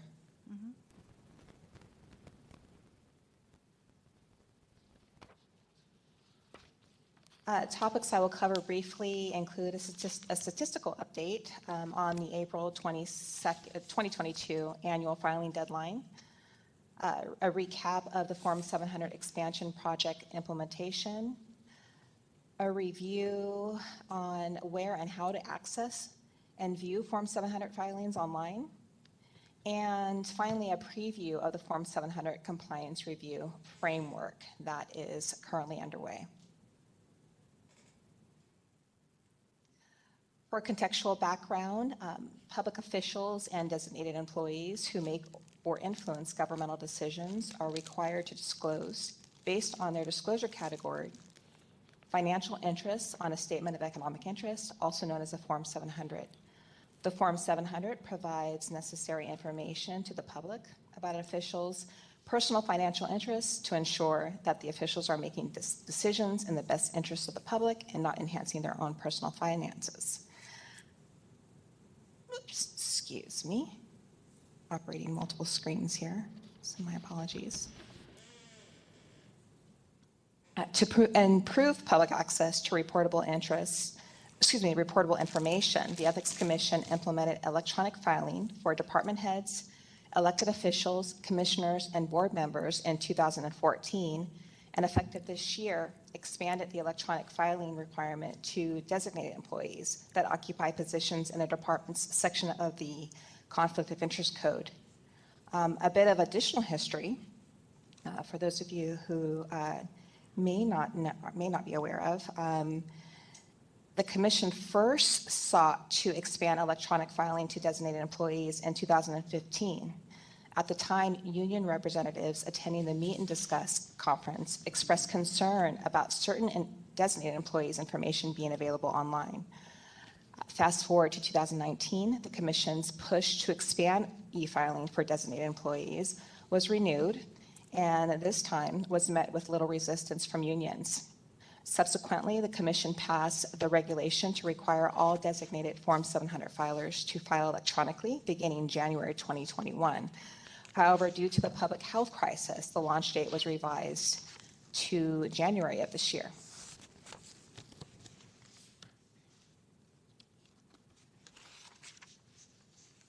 A quick statistical update following the April 1, 2022 deadline. This chart reflects the percentage of filers that electronically submitted their annual Form 700 statement on time. The orange bar reflects designated filers that e-filed their annual statements for the first time this year. At 92%, designated filers outperformed city officers by a percentage point. A more recent update as of May 11th, so this past Wednesday, 97% of city officers and 94% of designated filers have filed their annual Form 700 statement. So overall, 95% of all filers with an annual requirement in 2022 submitted their annual filings. And for the remaining 5%, late filer procedures have been implemented. And actually, before I move on, I'd be remiss if I didn't recognize the outstanding work from filing officers throughout city departments. Without their dedicated efforts, their patience, this transition to e-filing would not have been a success. So I wanted to make sure to congratulate and thank those filing officers throughout the 55 departments with impacted filers.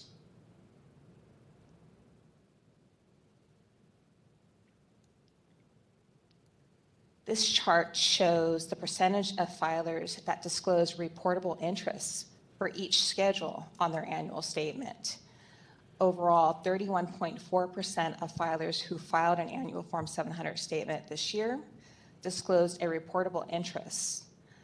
Note that the number is down by more than 30% over the previous 8 years, likely due to the addition of designated employees.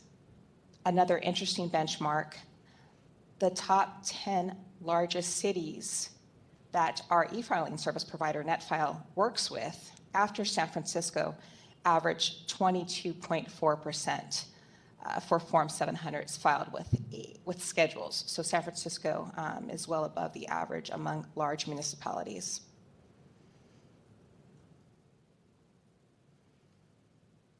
This slide provides a bird's eye view of the tasks executed during the project lifecycle from conceptualization through final execution.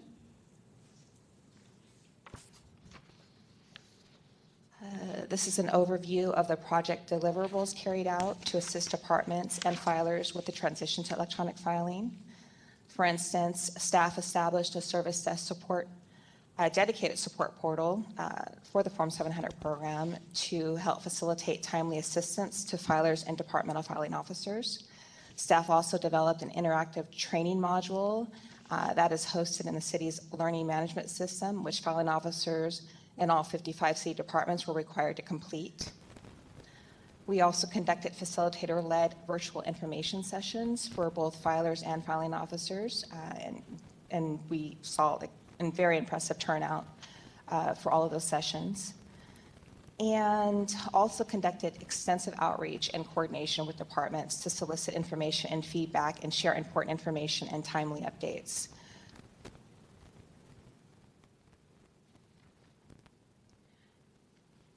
In addition to the virtual information sessions and e-learning modules launched, staff developed an assortment of user-defined guidance materials and resources to help make the transition to e-filing as seamless as possible for departmental filing officers and filers.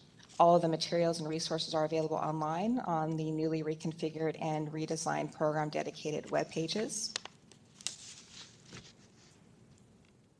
This slide depicts the project timeline devised during the project's planning phase, with key milestones displayed as they were originally projected to be completed.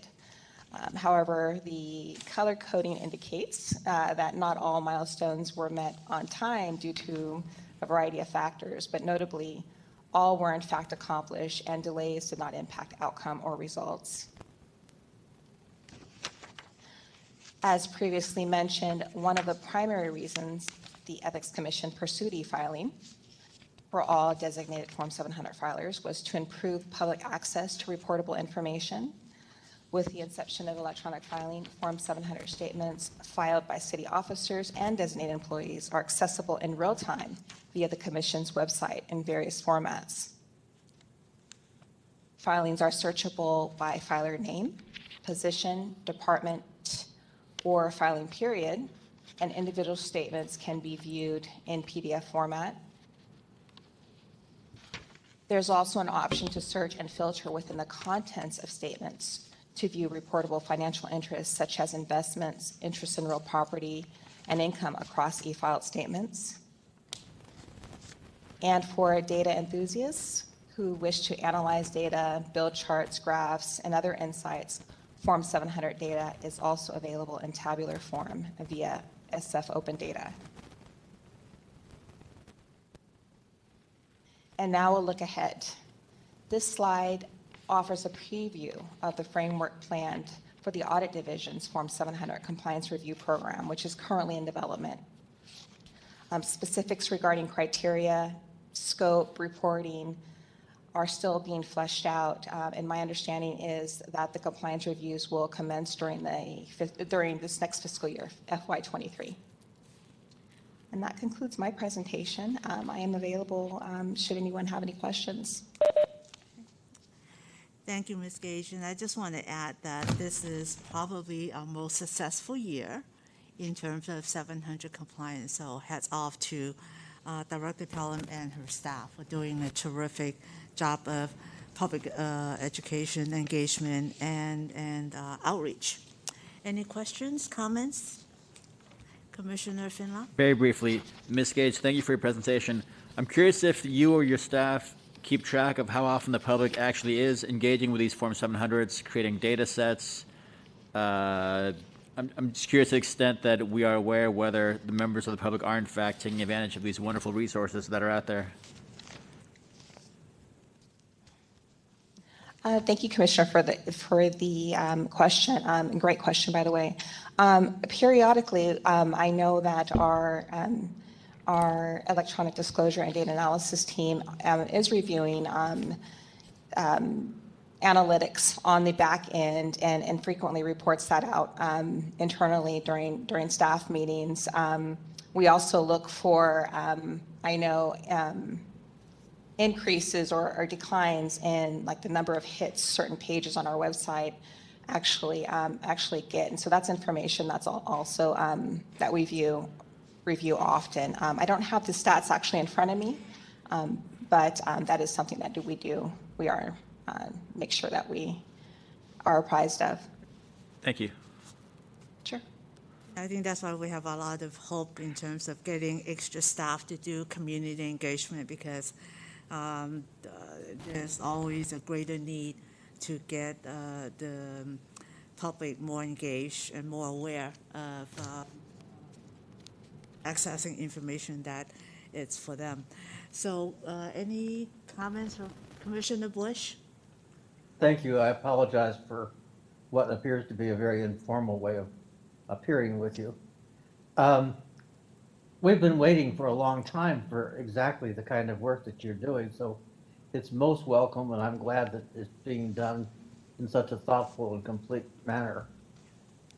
One of the questions that we had before was that this would be easier to research the number of employees who have investments in entities that have surfaced in the news. For example, how many of them have investments in PG&E? And are they in offices that have anything to do with PG&E? Or how many have property that's that is subject to review. Do you guys have time to review that, or is that up to the public to go through and find out?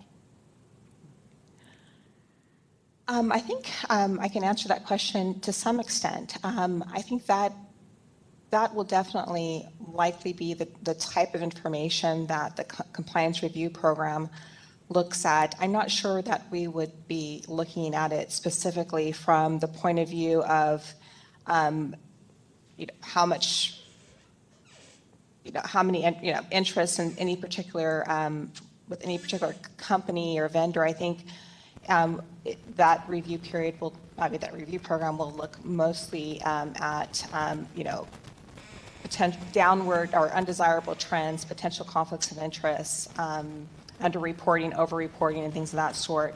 So I'm not sure how deep we would go into that, or that's looking for specific to identify specific necessarily percentages of filings that are working with a particular company. Or I'm not sure if I'm answering your question, Commissioner Bush, so I apologize. But I don't know, maybe I can defer that question to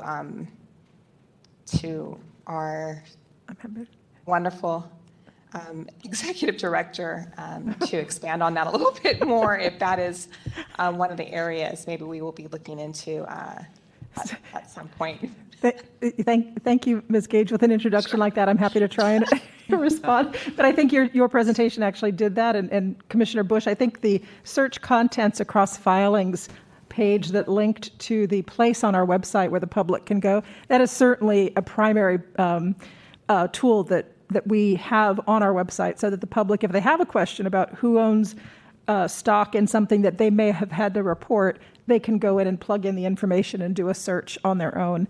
And then as Rachel also said, then the following page that talks about searching, sorting, and viewing bulk data, that's a place for people who may want to download the data that was disclosed, and then to sort of work with that and do their own searches or look for other information on a broader scale, even beyond that. So we do intend for this to be a very robust public disclosure tool. And I think the other question is, the answer to your question is also if there is a need to look for a particular interest due to investigation, for example, or an audit, that information is of course available to our staff to do that function as well. I definitely do not want to add more work to our staff, but I do remember we used to have interns, right, Director? We used to have summer interns. Oh. Okay. And it would be wonderful to make this a project, because I know for the general public, it's other than getting the immediate information on a specific matter, it's really hard for the folks to get a bigger overview of what, to me, the 700 intend to do, which is where are the investments? How are we, as the city employee, city family, is connected to other business that has interest with the city. So I wonder if this could be a project for the near term to get us the information that Commissioner Bush had alluded to, which is to look at all the filings, the electronic files, to pick out maybe the top 50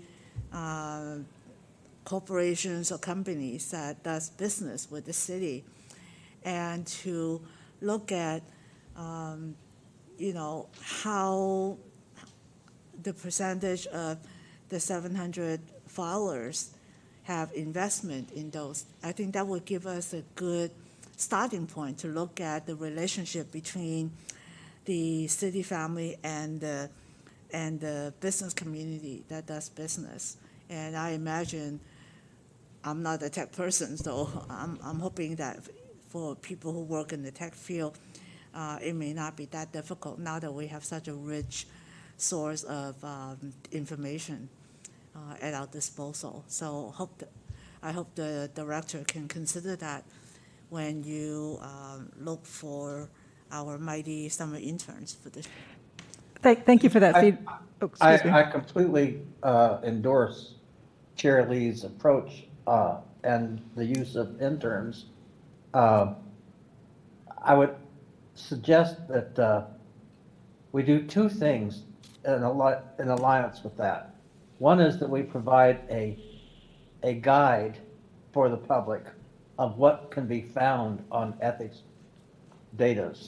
Like you can search and find X, Y, or Z, or beyond 700s, you can look on behest of payments.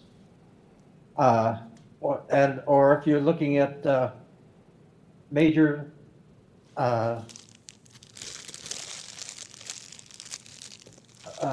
not developers, I guess it is major developers, and they make contributions to nonprofits that in turn support their projects.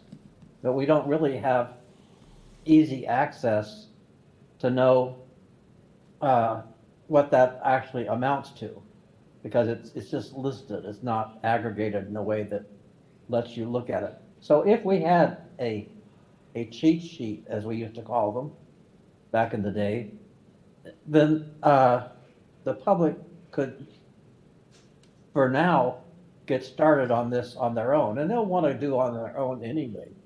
But I think that what Chair Lee is talking about is, you know, a top 10 list or a top 15 list is not dissimilar from what I see other cities do, and which would really be very helpful to us. Particularly if, as you look at what those businesses are doing, are they seeking permits or are they seeking contracts? And there's a whole world of difference between the two.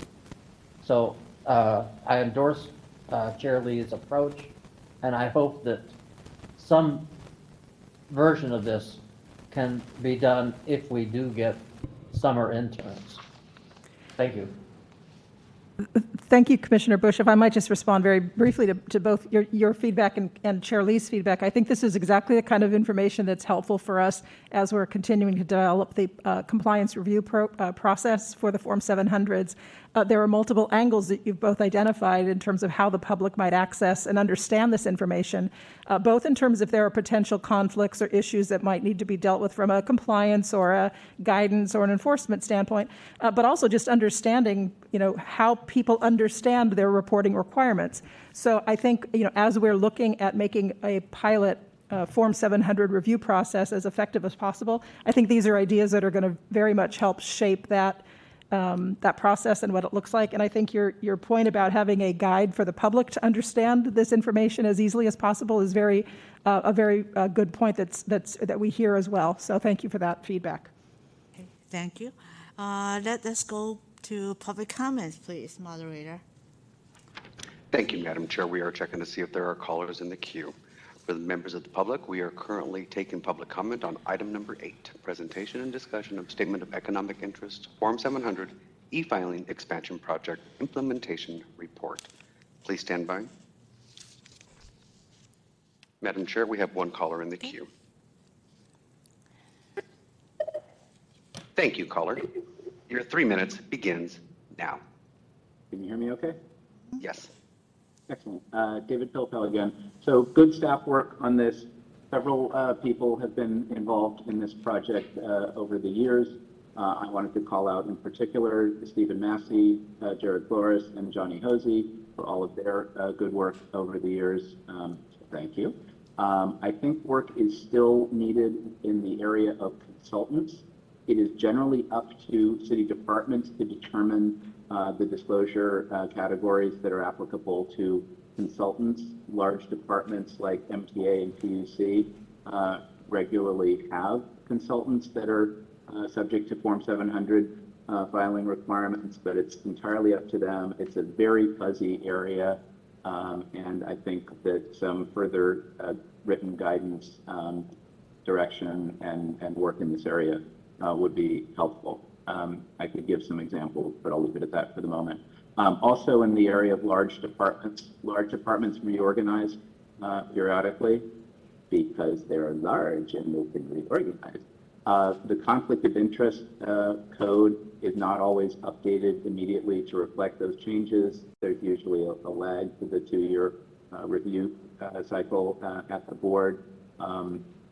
If there's some better way for departments that do have a reorganization to report that to the commission and propose or just enact changes to their COI code to reflect those changes and indicate, what position was eliminated, what new positions exist that are subject to various disclosure categories. Again, some work could be done in the area of departmental reorganizations. And finally, to that end, I would consider having departments, again, especially large departments, file an organization chart with the commission so that the public might be able to find individual positions within an organization. Because in some cases, the COI code simply refers to like an 0922 manager 1 without being more specific about what that person's functional title is or what area or division they are within a large department. And so having an org chart and hey, maybe even, circling or putting in red positions that are subject to various disclosure categories would really help in terms of figuring out who actually has a Form 700 on file or should, because they're involved in decision-making that triggers a filing requirement. Anyway, hope those thoughts are helpful, and thanks for listening. Thank you. Thank you. Madam Chair, we are checking to see if there's any more callers in the queue. Please stand by. Madam Chair, we have an additional caller in the queue. Okay, public comment is closed. Oh, no, we have an additional comment. I'm sorry, Chair Lee. Okay. Oh, Here, please stand by. Thank you, caller. Your 3 minutes begins now. Thank you. My name is Jennifer Wagner, and I'm calling as an individual. I'm a resident of San Francisco, and I've participated in some of the community discussions around ethics reform in San Francisco. So I encourage you to go back to some of the feedback that was provided in those meetings around how to make the database of Form 700 filings more usable for the public. We did talk about certain features and trainings that would be helpful. I also want to add that as you think about promoting this, you really should have the boards, the commissions, the officials who have to file these forms talk about them in their public meetings and include information on their websites. One of the main problems I've had as someone who's tried to follow along with boards and commissions is that materials were in PDFs in individual meetings, very difficult to find on their website.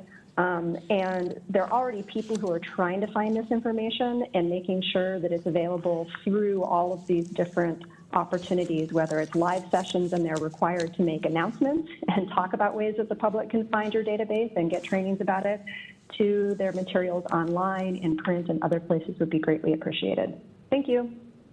Thank you.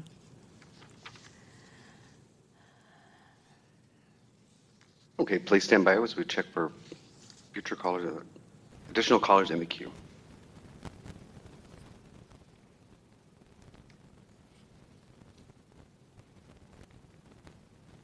Madam Chair, there's no further callers in the queue. Okay, public comment for agenda item number 8 is closed. Again, thank you, Ms. Gage, for the excellent report. Now we're on agenda item number 9, which is staff report and discussion of status of proposed amendments to strengthen city's gift and ethics laws under consideration as 1, potential ethics commission ballot measure, and 2, amended ethics commission regulations. Mr. Canning will be making the presentation. If I may ask, Mr. Canning, since much of the information it's pretty ongoing, but you have a new report on the racial equity aspect of this. I wonder if you can spend just a brief overview, but focus the rest of your presentation on the racial equity aspect of this. That would be much appreciated. Thank you, Shirley. I did not have a formal presentation prepared for this item, but happy to give an overview of the memo, or just open up to questions as well, whichever you preferred. Sounds like there was a request for some discussion of what's in the memo. Shall we dig into questions and comments? Sure. I mean, if you have racial Presentation. equity pieces that you want to dig into. So if there's no need for presentation, let's dive right in with the questions. I really appreciate you including the racial equity aspect of this, because in previous public comments, we've heard from the public that they wanted us to really include the racial equity aspect in the ballot measure. I wonder, Mr. Canning, can you give us a general overview on the two sides? One is, when we talk about the racial equity plan, I think we're looking at two communities. One, I can hear from the employees that there would be no profiling and no targeting of any specific groups. If that's correct, let me know if I'm not, if I misconstrued, let me know too. The second aspect I'd like you to address is from the public standpoint. When we talk about racial equity, how does that impact the folks, the residents of the city? I am well aware, and I think we're all well aware, that there are certain segments in our community who really, for various reasons, and many of them, they came from home countries where pay to play was the norm. So for them, they just felt that if you don't pay, you don't get things done, which is completely contrary to the democratic system that we have in this country and in this city. So, Mr. Canning, I wonder if you can talk about how we can address this, number one, to assure the workers, the city employees, that racial equity would address many of the immediate concerns that are certain groups going to be unfairly targeted in terms of investigation, monitoring, and at the same time, how are we going to address the public's concern that we do live in, or they think, pay to play is the norm because of, I shouldn't say culture, but because of some of the countries they came. So. Yeah, happy to speak to that, Shirley. Just as a reminder that during the next agenda item, which is the Executive Director's Report, there'll be included in that a discussion of the racial equity, of the Commission's Racial Equity Action Plan, which speaks to the larger scope of racial equity work that the Commission is undertaking. So that will be coming up as well. What this item in this memo attempts to address is looking at the current policy recommendations that are being considered as a ballot measure and regulation amendments, looking at those through a racial equity lens, as is part of the overall Commission's ongoing racial equity work, and is in response to the concerns that Chair Lee mentioned being addressed by stakeholders. So I think, probably Shirley, to your two questions, I think the second one is probably the one that this item touches more on, which is from the public standpoint, how do these recommendations currently impact or potentially impact racial equity concerns, and to begin a process where we're really ingraining a racial equity lens into the Commission's ongoing policy work. We've been trying to develop a process that can be folded into that policymaking process. And as outlined in the memo, there are sort of 4 key steps that this really focuses on, which is articulating the proposals that are under consideration, and then looking at each of those proposals to identify potential racial equity implications by asking those questions like, what are the racial equity impacts, and who would benefit from or be burdened by these individual proposals, and really, having an eye towards looking at those community impacts, and then engaging with stakeholders on those potential concerns, and then working to develop mitigation strategies to address those concerns that are identified, and then having that be part of an ongoing process with stakeholders to identify and refine issues as they're developed. And I think a lot of what we've been looking at has been hearing concerns and proposing mitigation strategies, but one of the things I think is really important is the potential impact that either pay-to-play corruption or the perception of pay-to-play corruption has on the public at large, and potentially the disproportionate impact that it has on BIPOC communities, specifically thinking about communities that are already disenfranchised through generations of biased government policies and systemic oppression. If folks in those communities want to engage with city government on any issue, say it's trying to open up a business and getting permits done with the city to do such, if the perception is that in order to have that be accomplished, they have to know whose palm to grease and know who to give gifts to, if that's the public perception, I think there's a really legitimate concern that a lot of those folks are going to not engage in the process and not seek out city services that they have a right to access. So I think having a real robust set of ethics laws and really creating that public perception that San Francisco is not a pay-to-play city is really key to addressing some of these racial equity concerns. So I think that's part of what the goal is here with addressing pay-to-play corruption. And at least from that public perspective. I think the current proposals, yeah, go ahead. Is there? I just wanted to make sure that we were all clear that I'm certainly no expert on the culture or politics of people of other countries or, even our own, but that we're not making any assumptions or inviting any extra scrutiny from people from other countries. I just want to make sure that that's certainly not what you were suggesting. No. All I'm saying is because we do have a robust first-generation community, and many of them came from home countries that pay-to-play is expected.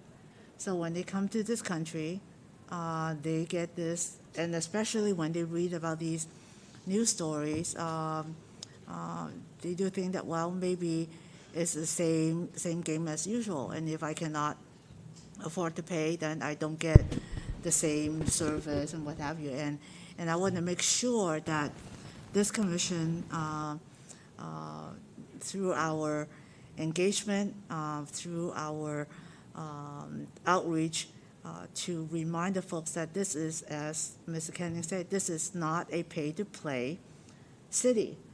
That is really important. But at the same time, we do need to recognize that some of them do come from this expectation that they needed to, whatever you want to say that. I'm not saying that's right or wrong, but I'm saying that that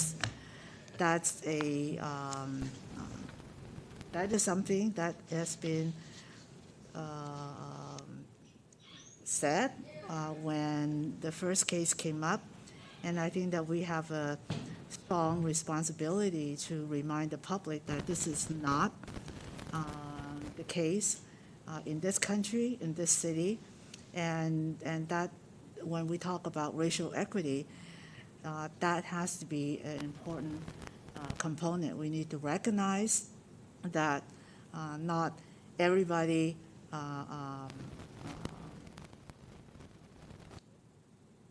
we need to recognize that, not everybody starts from the same place, and we need to really make sure that we arrive at the same place, which is what happened was wrong, it is unacceptable, and there are consequences. At the same time, we are out there to continue to do the education to make sure that we all understand. And no means I'm saying that there are people who continue to practice is unacceptable, but there are folks who think that that's the only way to get things going, and that's very tragic.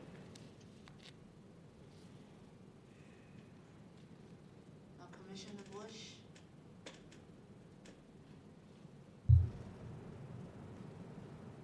Unmute, please.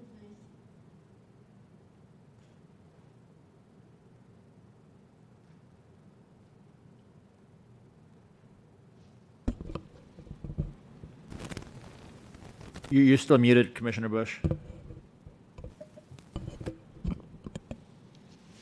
I just Don, unmuted you. okay?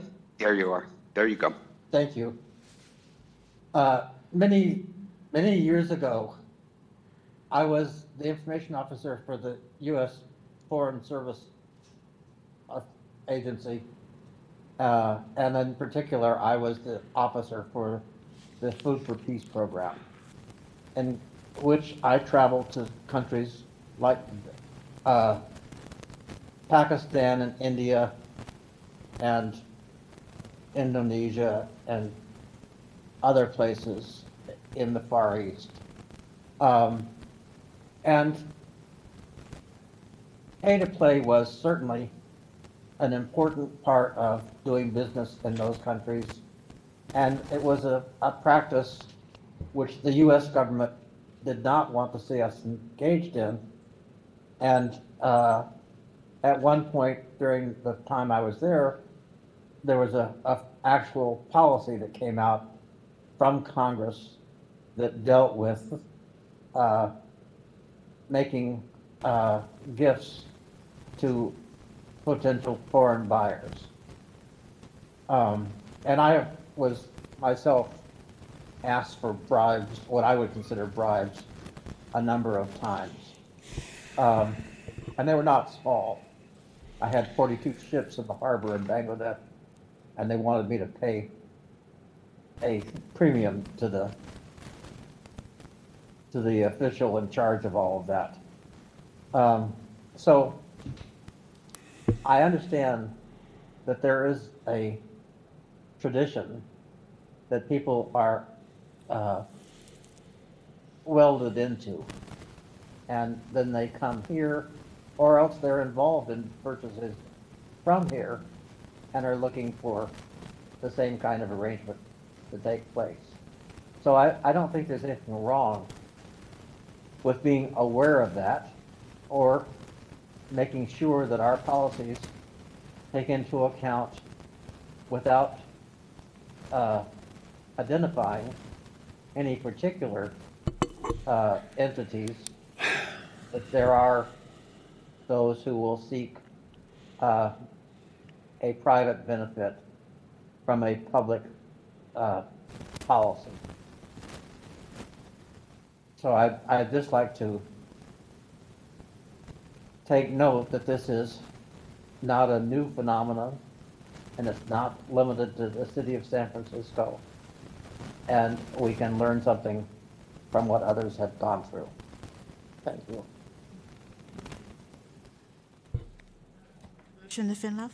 I had some comments about the ballot measure proposal generally, not about the racial equity portion of it, so I can wait until other folks have comments about that part. No, I would like to just, I'm a little bit surprised, honestly. We're in a conversation about providing racial equity to the people of the city of San Francisco, and the main conversation on this commission has been the people from other countries may be extra susceptible to breaking the law.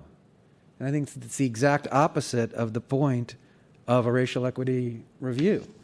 And I think that we should just be firm that there's no extra scrutiny or suspicion of anybody based on their immigration status. I think that should be the core of our racial equity consideration, not the opposite, which is what I was hearing. Maybe I apologize if I didn't make it clear. In no way do I imply that certain groups should be singled out. But at the same time, I think when we talk about racial equity, which means everybody should be treated the same, regardless of their background. But at the same time, we do need to recognize that not all of us came from the same place. We want to arrive at the same place, which is respect, equal access to services that we deserve and we need. But at the same time, we need to recognize that not everybody starts with the same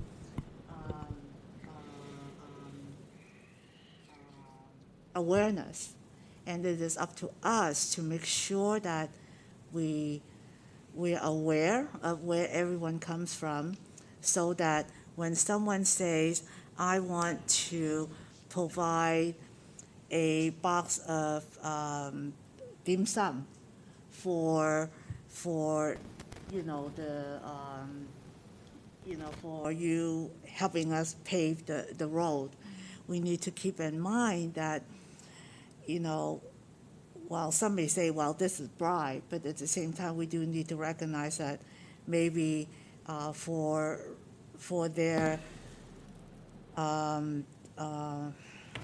wouldn't even say the practice, but maybe in certain situations that was acceptable. But it is up to us to explain to them that it is not acceptable because. So it's not to make them feel like they're committing a crime, but to really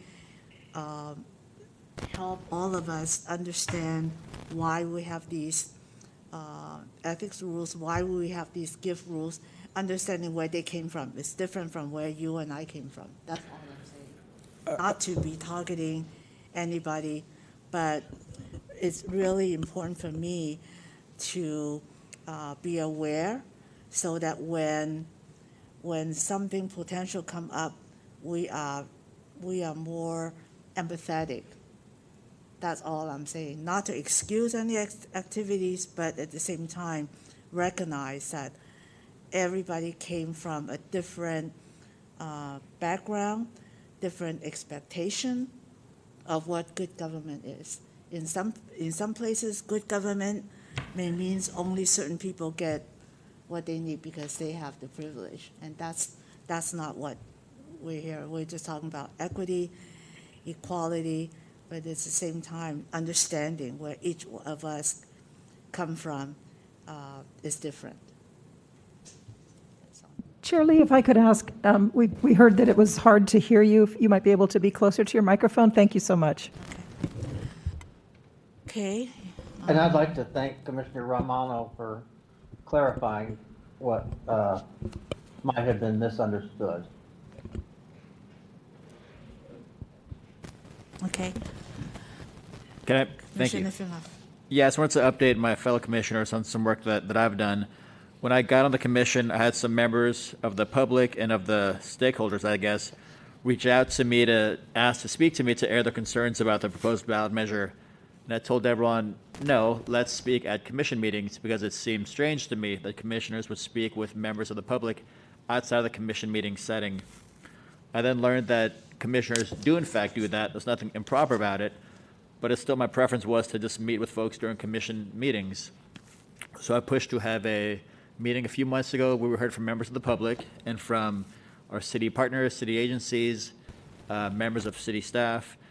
And we had that meeting, but because of a closed session in the middle of it, we ended up not hearing from a lot of the members that I'd hoped to. So after that meeting, I did end up reaching out and speaking with a couple of folks. And I told them that my practice will be, to put it on the record at a commission meeting who I spoke with, the general substance of it. I made it clear to the people I was meeting with that I'm one commissioner. I don't speak for the other commissioners. I don't speak for the staff, but that I was happy to hear their concerns. I spoke with Ms. Cheryl Davis from the Human Rights Commission. I spoke with Mr. John Calden from the War Memorial and Mr. Ralph Remington from the Arts Commission. I hope I got that right. And like I said, I had mentioned to them that I would, if they wanted to speak with me, I would make it my practice to then tell my fellow commissioners so that everyone knew who I was speaking with. Now I would encourage my fellow commissioners going forward to do the same. In the interest of transparency, I think it makes sense that we don't have side conversations with folks who are trying to influence us without that being transparent. The substance of my conversations was not different from what I think we've heard in public comment. Ms. Davis shared some of her concerns, actually related to the racial equity concern. The concern that she expressed was that some of our proposed measures and laws would disproportionately impact organizations like hers, which serve marginalized communities. It had nothing to do with the conversation we were just having. It was about the impact of our proposed ballot measures and regulations on the communities that organizations serve. Mr. Calden and Mr. Remington, we spoke about the ticket policies. I expressed my general belief that if a ticket is given to a city employee and it's related to the city employee's work, that seems to me an appropriate exception to the gift rule. They expressed general agreement with that in concept, but we did not drill down on the specific language and what is necessary, what is part of your city work. But they, again, I want to put words in their mouth, and they can correct me if I'm wrong, but my takeaway is that they were open to that in concept. Again, I made it very clear to them that I did not speak for anyone else. This was just purely my perspective. But I wanted to inform my fellow commissioners. I've already spoken to the staff about those conversations, just so that everyone is aware of all the conversations.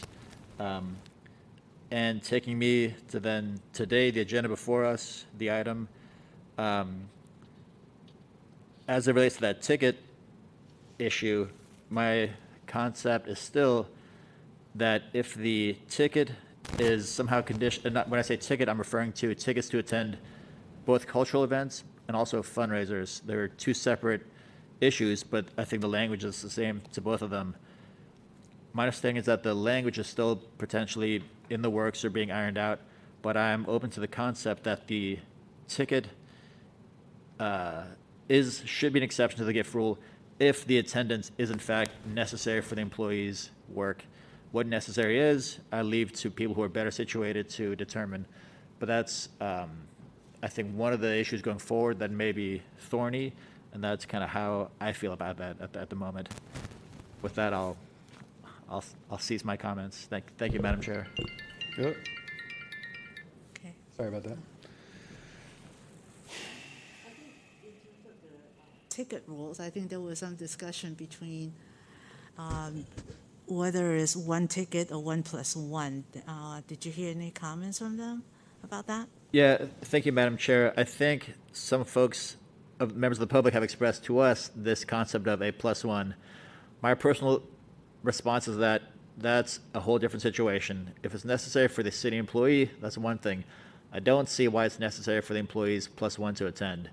So I think I articulated to Mr. Calden and Mr. Remington where it may have came up that personally for me that would be a much harder hurdle to cross, that there should not be any exception for a +1, because to me that's just, my spouse isn't part of my job, and it's hard for me to see how a spouse or a +1 fits within that work-related kind of a carve-out.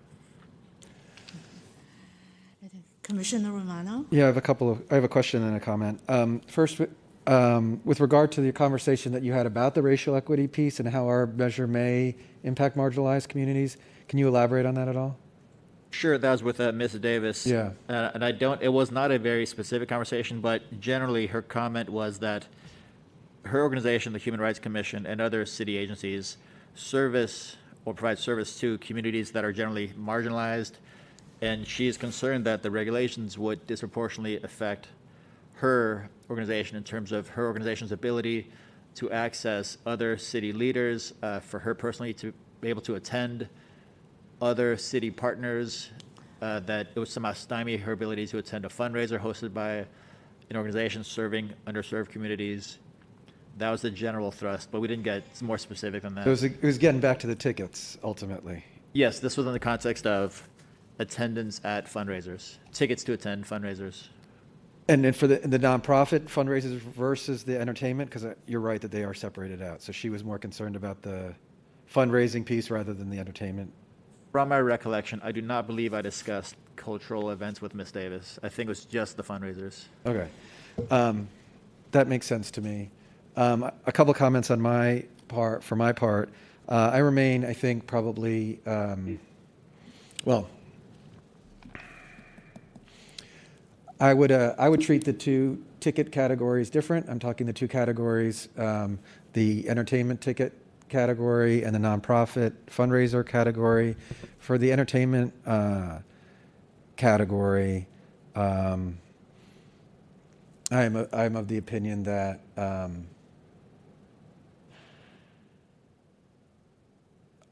that there probably should not be any exceptions.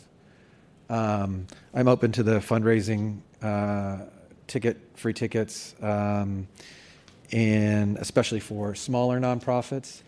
I remember that I asked one of our witnesses what would qualify as a small nonprofit, and they said an organization under $100 million. That I would make it a much lower threshold for annual amount of money in order to signify smaller nonprofit organizations.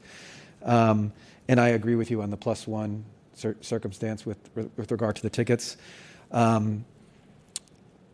I think it would be helpful, and I'm violating my own rule here, is that we're talking about the regulations only, right? All of these issues about what defines an exception and what tickets are in our proposed regulations, they're not in the ballot measure. Thank you.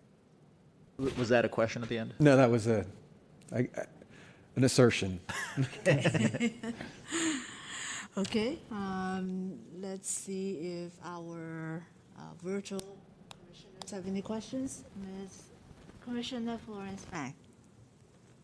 Yes, thank you, Chair Lee. I did have one follow-up also regarding tickets. I know that part of the disclosure is explaining why the ticket was given and to the official who used it. And I was wondering if we had some red flags in mind, some language that would be an example of something that we would flag for further review. Because I imagine that the descriptions would become pretty generic, and so I just wonder what kind of red flags we're looking for there, or if we have any in mind, and if we should establish them to kind of flag for further review. Someone can correct me if I'm wrong, but my understanding is it is allowable for the city official to attend nonprofit or other events if there's a role for the official to play. So usually when there are fundraisers for nonprofits, the city official usually would be asked to, say something about the organization or present, proclamations or what have you. So that's already allowed, right? So that is already allowed. That type of tickets is already allowed for the city officials to accept. So what we're talking about is when they have no role to play, they get invited to a nonprofit fundraiser. So under this proposal, are they allowed? And right now we're hearing that either a 1+1 or whether they should attend, because for a lot of the marginalized community, which is true, they want the city representatives to see the community, to hear from the community, to meet with the community members.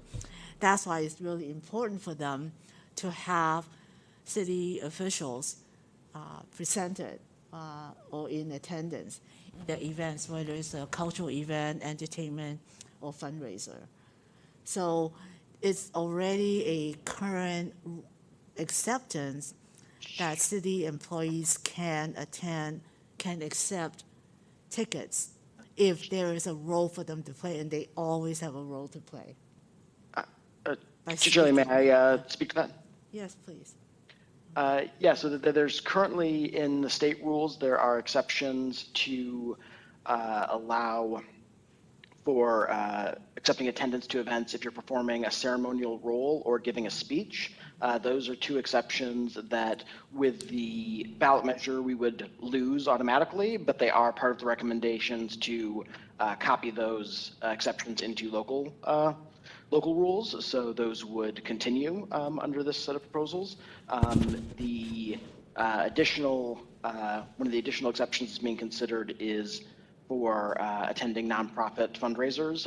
Yes, where there would not be either the ceremonial role or the giving a speech exception. And we're currently exploring what purposes would be allowed there.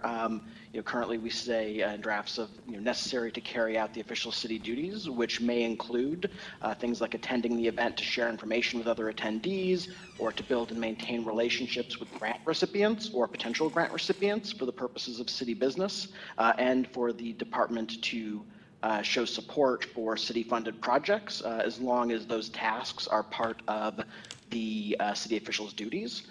So I think that's what we'd be looking for, in those disclosures would be, city officials using this exception if it were to be enacted to attend a nonprofit fundraiser where doing any of those type of tasks was outside of their duties. If it appeared that attending the city fundraiser was just a reward for public service or a staff appreciation item, that's where we would probably look for in those disclosures.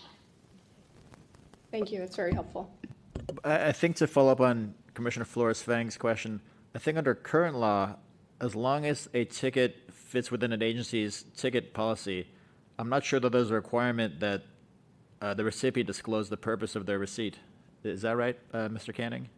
If a ticket is being disclosed through the 802 process, the chair, there is a public purpose that needs to be stated. However, our analysis found those public purposes are currently very broad and do include things like staff appreciation and can seem to be very, very broad in what they can consider to be a public purpose. So I think that was part of the Commissioner Flores-Fang's question, that some of those descriptions may be leave you puzzling, scratching your head as to why that was or why that person attended. At least that's how I took the commissioner's question and maybe expanded on it. But that seems like some of the disclosures probably got you suspicious that these folks did not really have a good reason to be attending these events. I think another concern for the marginalized and smaller community service organizations is that unlike the larger nonprofits who could on their own absorb, paying for the tickets themselves, some of the smaller CBOs rely on sponsored tables to provide these seats because they cannot afford to pay the $200 ticket to invite the city official to attend the event. So the question is, what happens if you happen to be invited, but the nonprofit, not knowing anything, just say, okay, we have a couple of seats donated by one of the donors. So what does that mean to the reporting rules? I think that was one of the concerns that the community-based organizations have, because they said you cannot compare us to the 49ers Community Investment Fund who could, pay for a seat here or a table there to invite the city representatives. But for CBO, they can't do that. So they are using donated tickets from the donors or the patron or the sponsors to invite the city employees. I think that's the tricky part. But as long as the official didn't know who actually paid for the ticket, the invitation is from the CBO. They don't know where they get seated.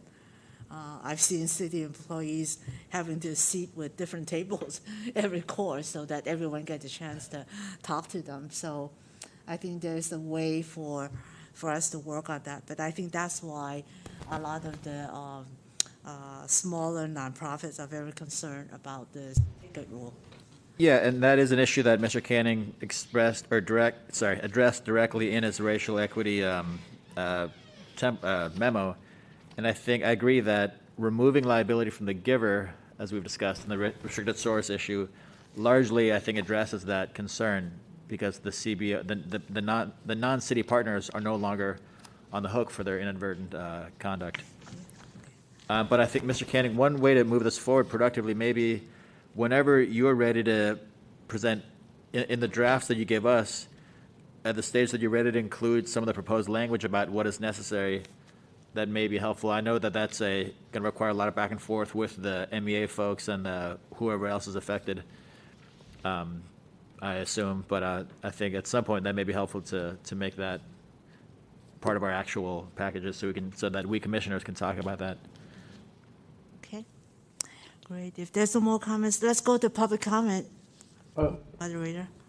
Chair Lee, can I make a comment here? Yeah. Yeah.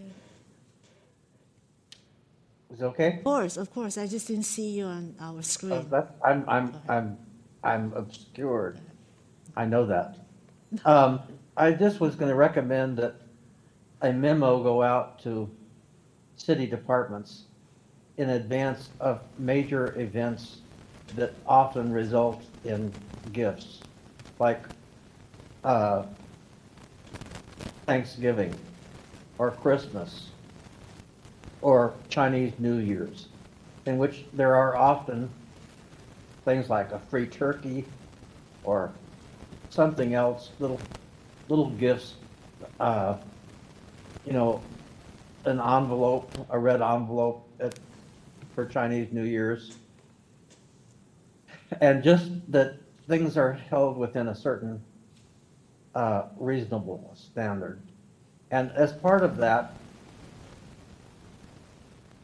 city department people are often asked about making a gift to a family in need. So to pick and choose to make a recommendation privately of who could use $100 worth of food, or the kids being taken down to the Zales or someplace and get clothes and shoes. And people do things like that, and out of the goodness of their heart. And suddenly we're putting them up on a poster in the post office.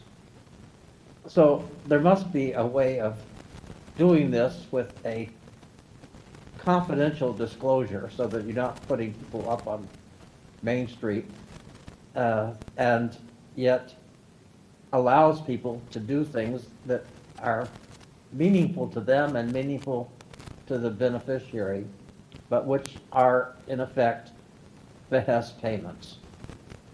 So I don't know what the answer to that is, but I would raise the issue as more than just the tickets to an event or getting extra seats at a inaugural party or what have you.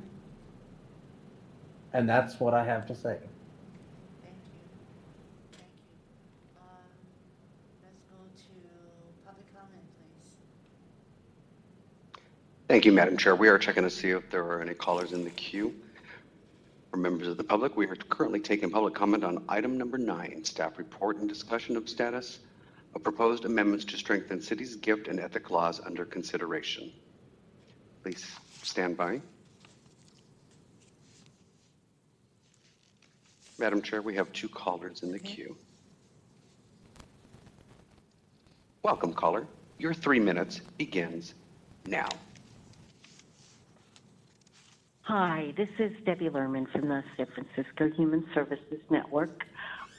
First of all, I would love to ask the Commission for an update on the process and timeline, since much of the conversation happens in closed session.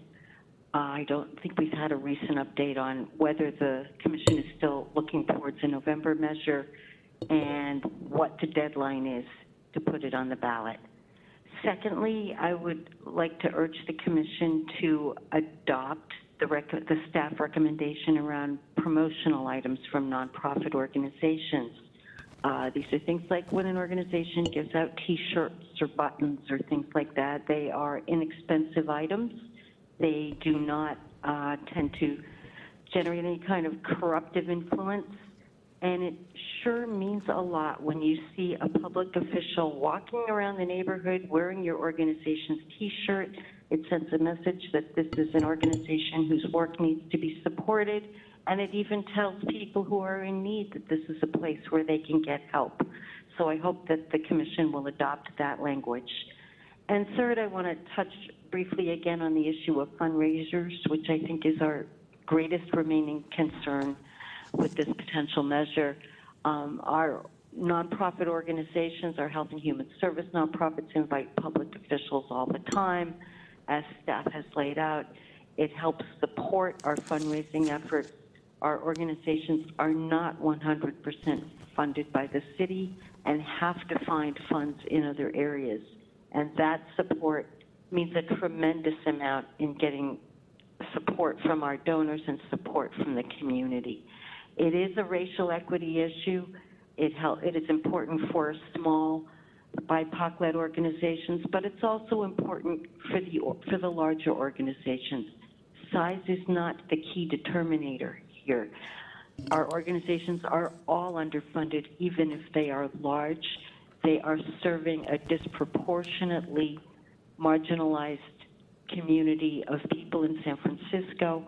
The staff are disproportionately people of color at our human service nonprofits, and they are underpaid, and organizations are struggling to find the funds to raise their wages, and they all need the help from the city to raise the funds for a sustainable budget and a strong, well-paid staff. And so this exception is crucial for our organizations, and the language around necessity is not clear enough in terms of allowing public officials to come to those nonprofit fundraisers and show their support, talk to the donors, talk to the staff, get to know the programs, and be able to help support the work that they're doing in the community. If I may, before we hear from our next caller, I just wanted to make sure that I understood the rules as currently proposed. Mr. Canning, is there an exception for gifts under a certain amount of money? Yes, currently the restricted source rule has a... I'm sorry, under the proposal, not under the current rule. There's not a general de minimis exception. So T-shirts or caps or the small gifts that the caller was talking about would be prohibited? Correct, yeah. Okay. But Mr. Canning, didn't we have a discussion that if the gifts had the insignia of a particular organization, which would be considered of no value because so that would be exempted. Didn't we have that discussion? So that might have come up at an earlier meeting. That is the exception that's included in the memo that's being discussed with this item, which would be to exempt branded promotional items from nonprofit organizations. And I believe that's the exception that Ms. Lehrman was speaking about. So that exception is in the proposal or is not in the proposal? It is in the proposal. So it's in the proposed regulations? Correct, yeah. Okay. And I don't know, I don't want to violate our closed session rules, but she did ask about our intended timeline for the ballot measure, and I think it would be fair to discuss it to the public, but I don't want to violate the rules. So can I get a... Well, I think we can say when we would have to do something in order to get it on a certain ballot measure, because that's just public knowledge. Okay, and that is... That's the deadline. And what's the deadline? The deadline is August 5th to place it on the November 2022 ballot. So we have to act before August 5th? I'm sorry, could you repeat that? We have to act before August 5th? Yes, it needs to be in the hands of the Department of Elections by August 5th. Got it. Thank you. That would get us to the July meeting. final vote. Well, we can vote whenever, if we Yeah, call the but meeting. that's Yes. the absolute drop dead date. Okay, next caller, thank you. Next caller, please. Please stand by. Welcome, caller. Your 3 minutes begins now. And you can hear me okay? Yes. Maybe if I cleared my throat, it would be even better. David Philpell again. First, on the deadline, I was looking that up. I thought it was July 26th, but in fact, it's August 5th and E-minus 88, and so be it. I would suggest if you are considering a measure for the November ballot, not waiting until the last day. And so, yes, the July regular commission meeting would be a more appropriate target if it's ready to go and if all the other obligations are met. On Commissioner Bush's suggestion about circulating a memo periodically to city officers and staff about the gift rules, including the new behested payments legislation, I think that would be excellent. I note that the city attorney's office used to issue a memo on political activity by city officers and employees just prior to certain elections, but looking on their website, it looks like the last such memo was issued on September 4th, 2020, and has not been issued since. I'm surprised because there is the June 2022 election around the corner. And so if they're doing that periodically related to elections, then either the city attorney or the ethics commission, I think, could issue a memo related to these gift issues. I don't know, at least twice a year, perhaps in, early June and early December, so that they're not specifically targeted to holidays or events, although you could tie it to that, but just to, again, sort of periodically remind people of the general and specific rules and maybe highlight some timely examples. I'm not sure that there's any change to the law that would be required to make that happen. I think that would just be a practice of the commission or the staff to remind and inform people and sort of reinforce what the existing law is or whatever the law is at the time. I don't think I have any other specific comments on the item. Oh, actually, I did want to say, I feel in a way like we're all sort of in bed with Commissioner Bush, and I hope that's not violating any rule. It seems like it could, but I'm kind of okay with it, and just wanted to mention that. It's all good. Nice to see you. Thanks. Thank you. Thank you. Madam Chair, please stand by as we check for further callers in the queue.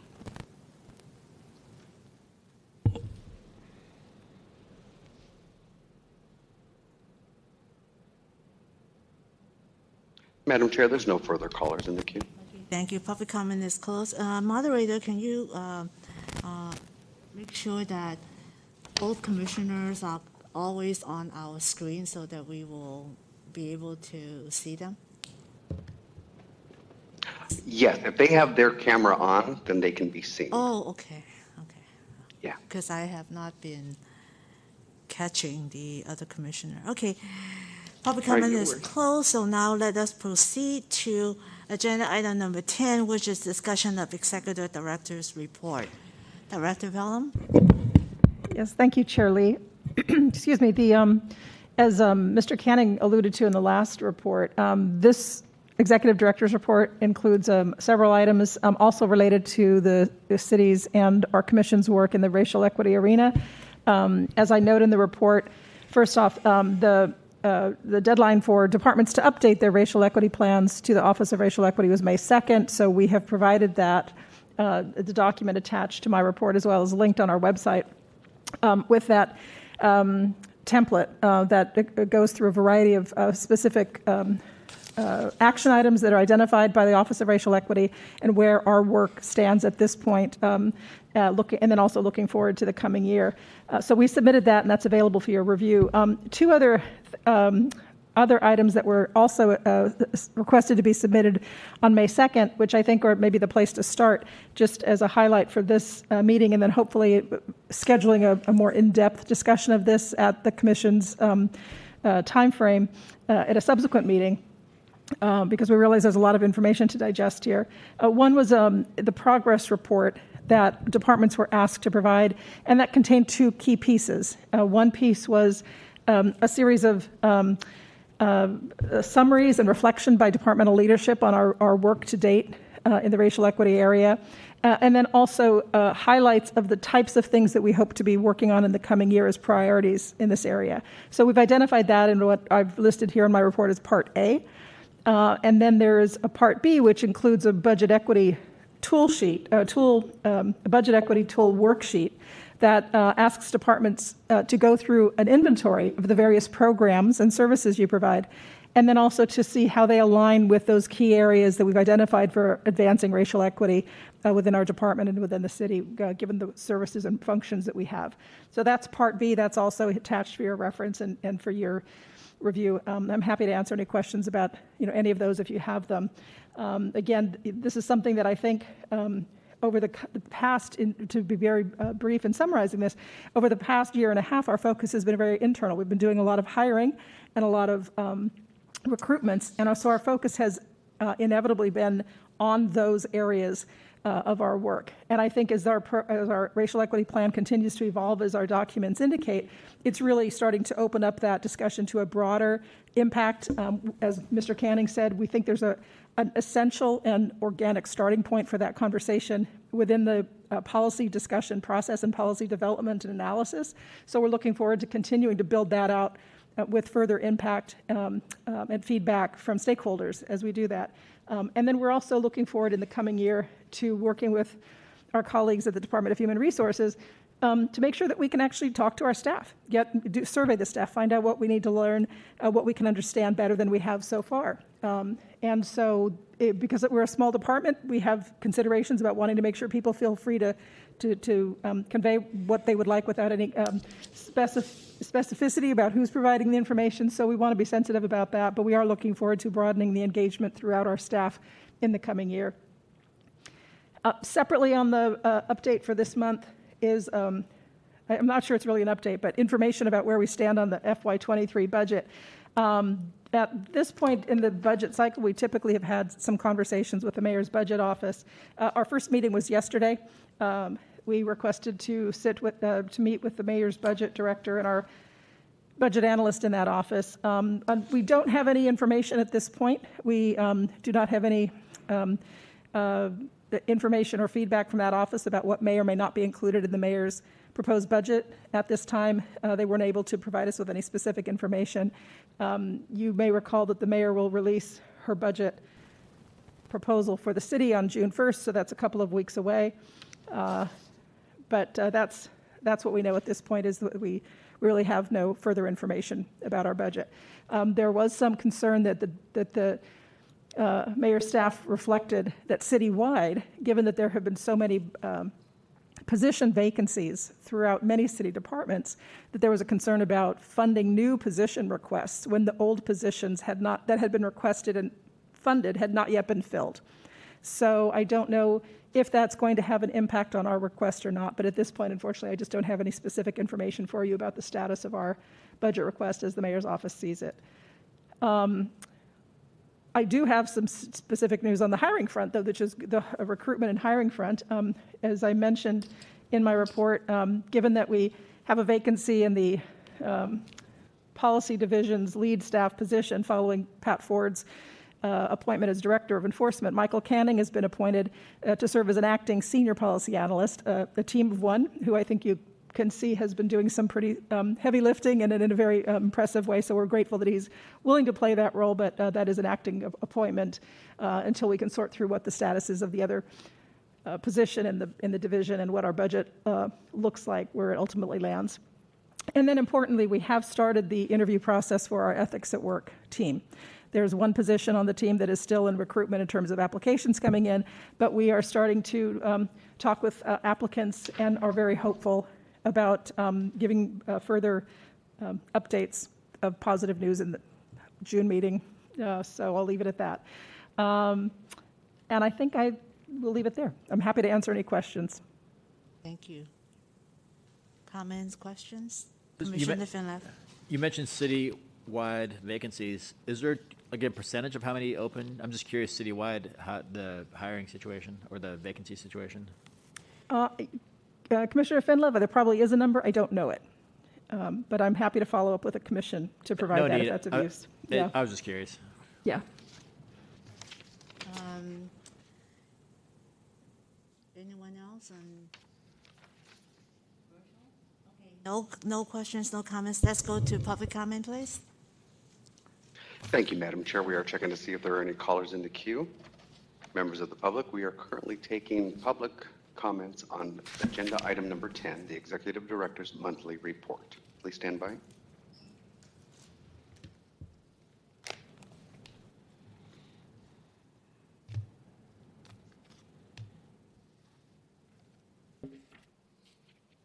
Madam Chair, there are no callers in the queue. Okay, thank you. Commissioners, we are now on agenda item number 11, which is discussion and possible action on items for future meetings.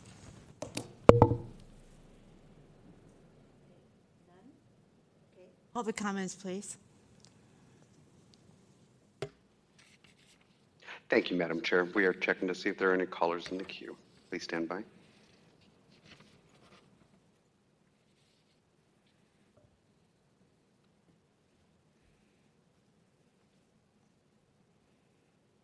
Madam Chair, there are no callers in the queue. Okay, agenda item number 12, additional opportunity for public comment on matters not appearing on the agenda pursuant to Ethics Commission bylaws, Article 7, Section 2.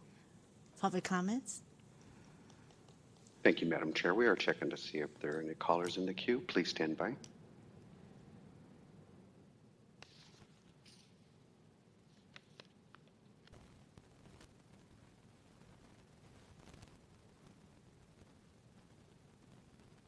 Madam Chair, there are no callers in the queue.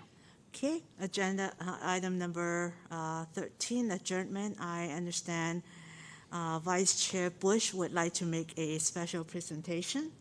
Commissioner Bush? Thank you. I would like the commission to adjourn in honor of Peter Keene, who was the commission chair and who had a distinguished career serving the people of San Francisco in a variety of positions, including as in the public defender's position. Peter Keene was initially reluctant to apply for the Ethics Commission, but he put his shoulder to the wheel and worked hard at creating approaches that would see the community in good stead, some of which did not go through, but which nevertheless laid the groundwork.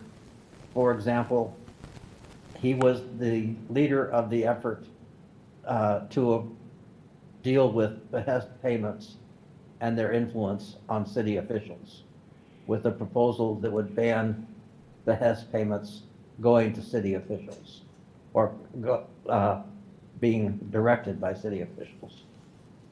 He died the other day, and his death is a loss to many, including those of us in the Ethics Commission. So I'm asking that we adjourn in his honor. Okay, with no objection, this meeting is adjourned in honor of Chair Peter Keene. This meeting is concluded, and have a safe, healthy, and peaceful weekend, everybody. Thank you. Thank you. Thank you, Madam Chair.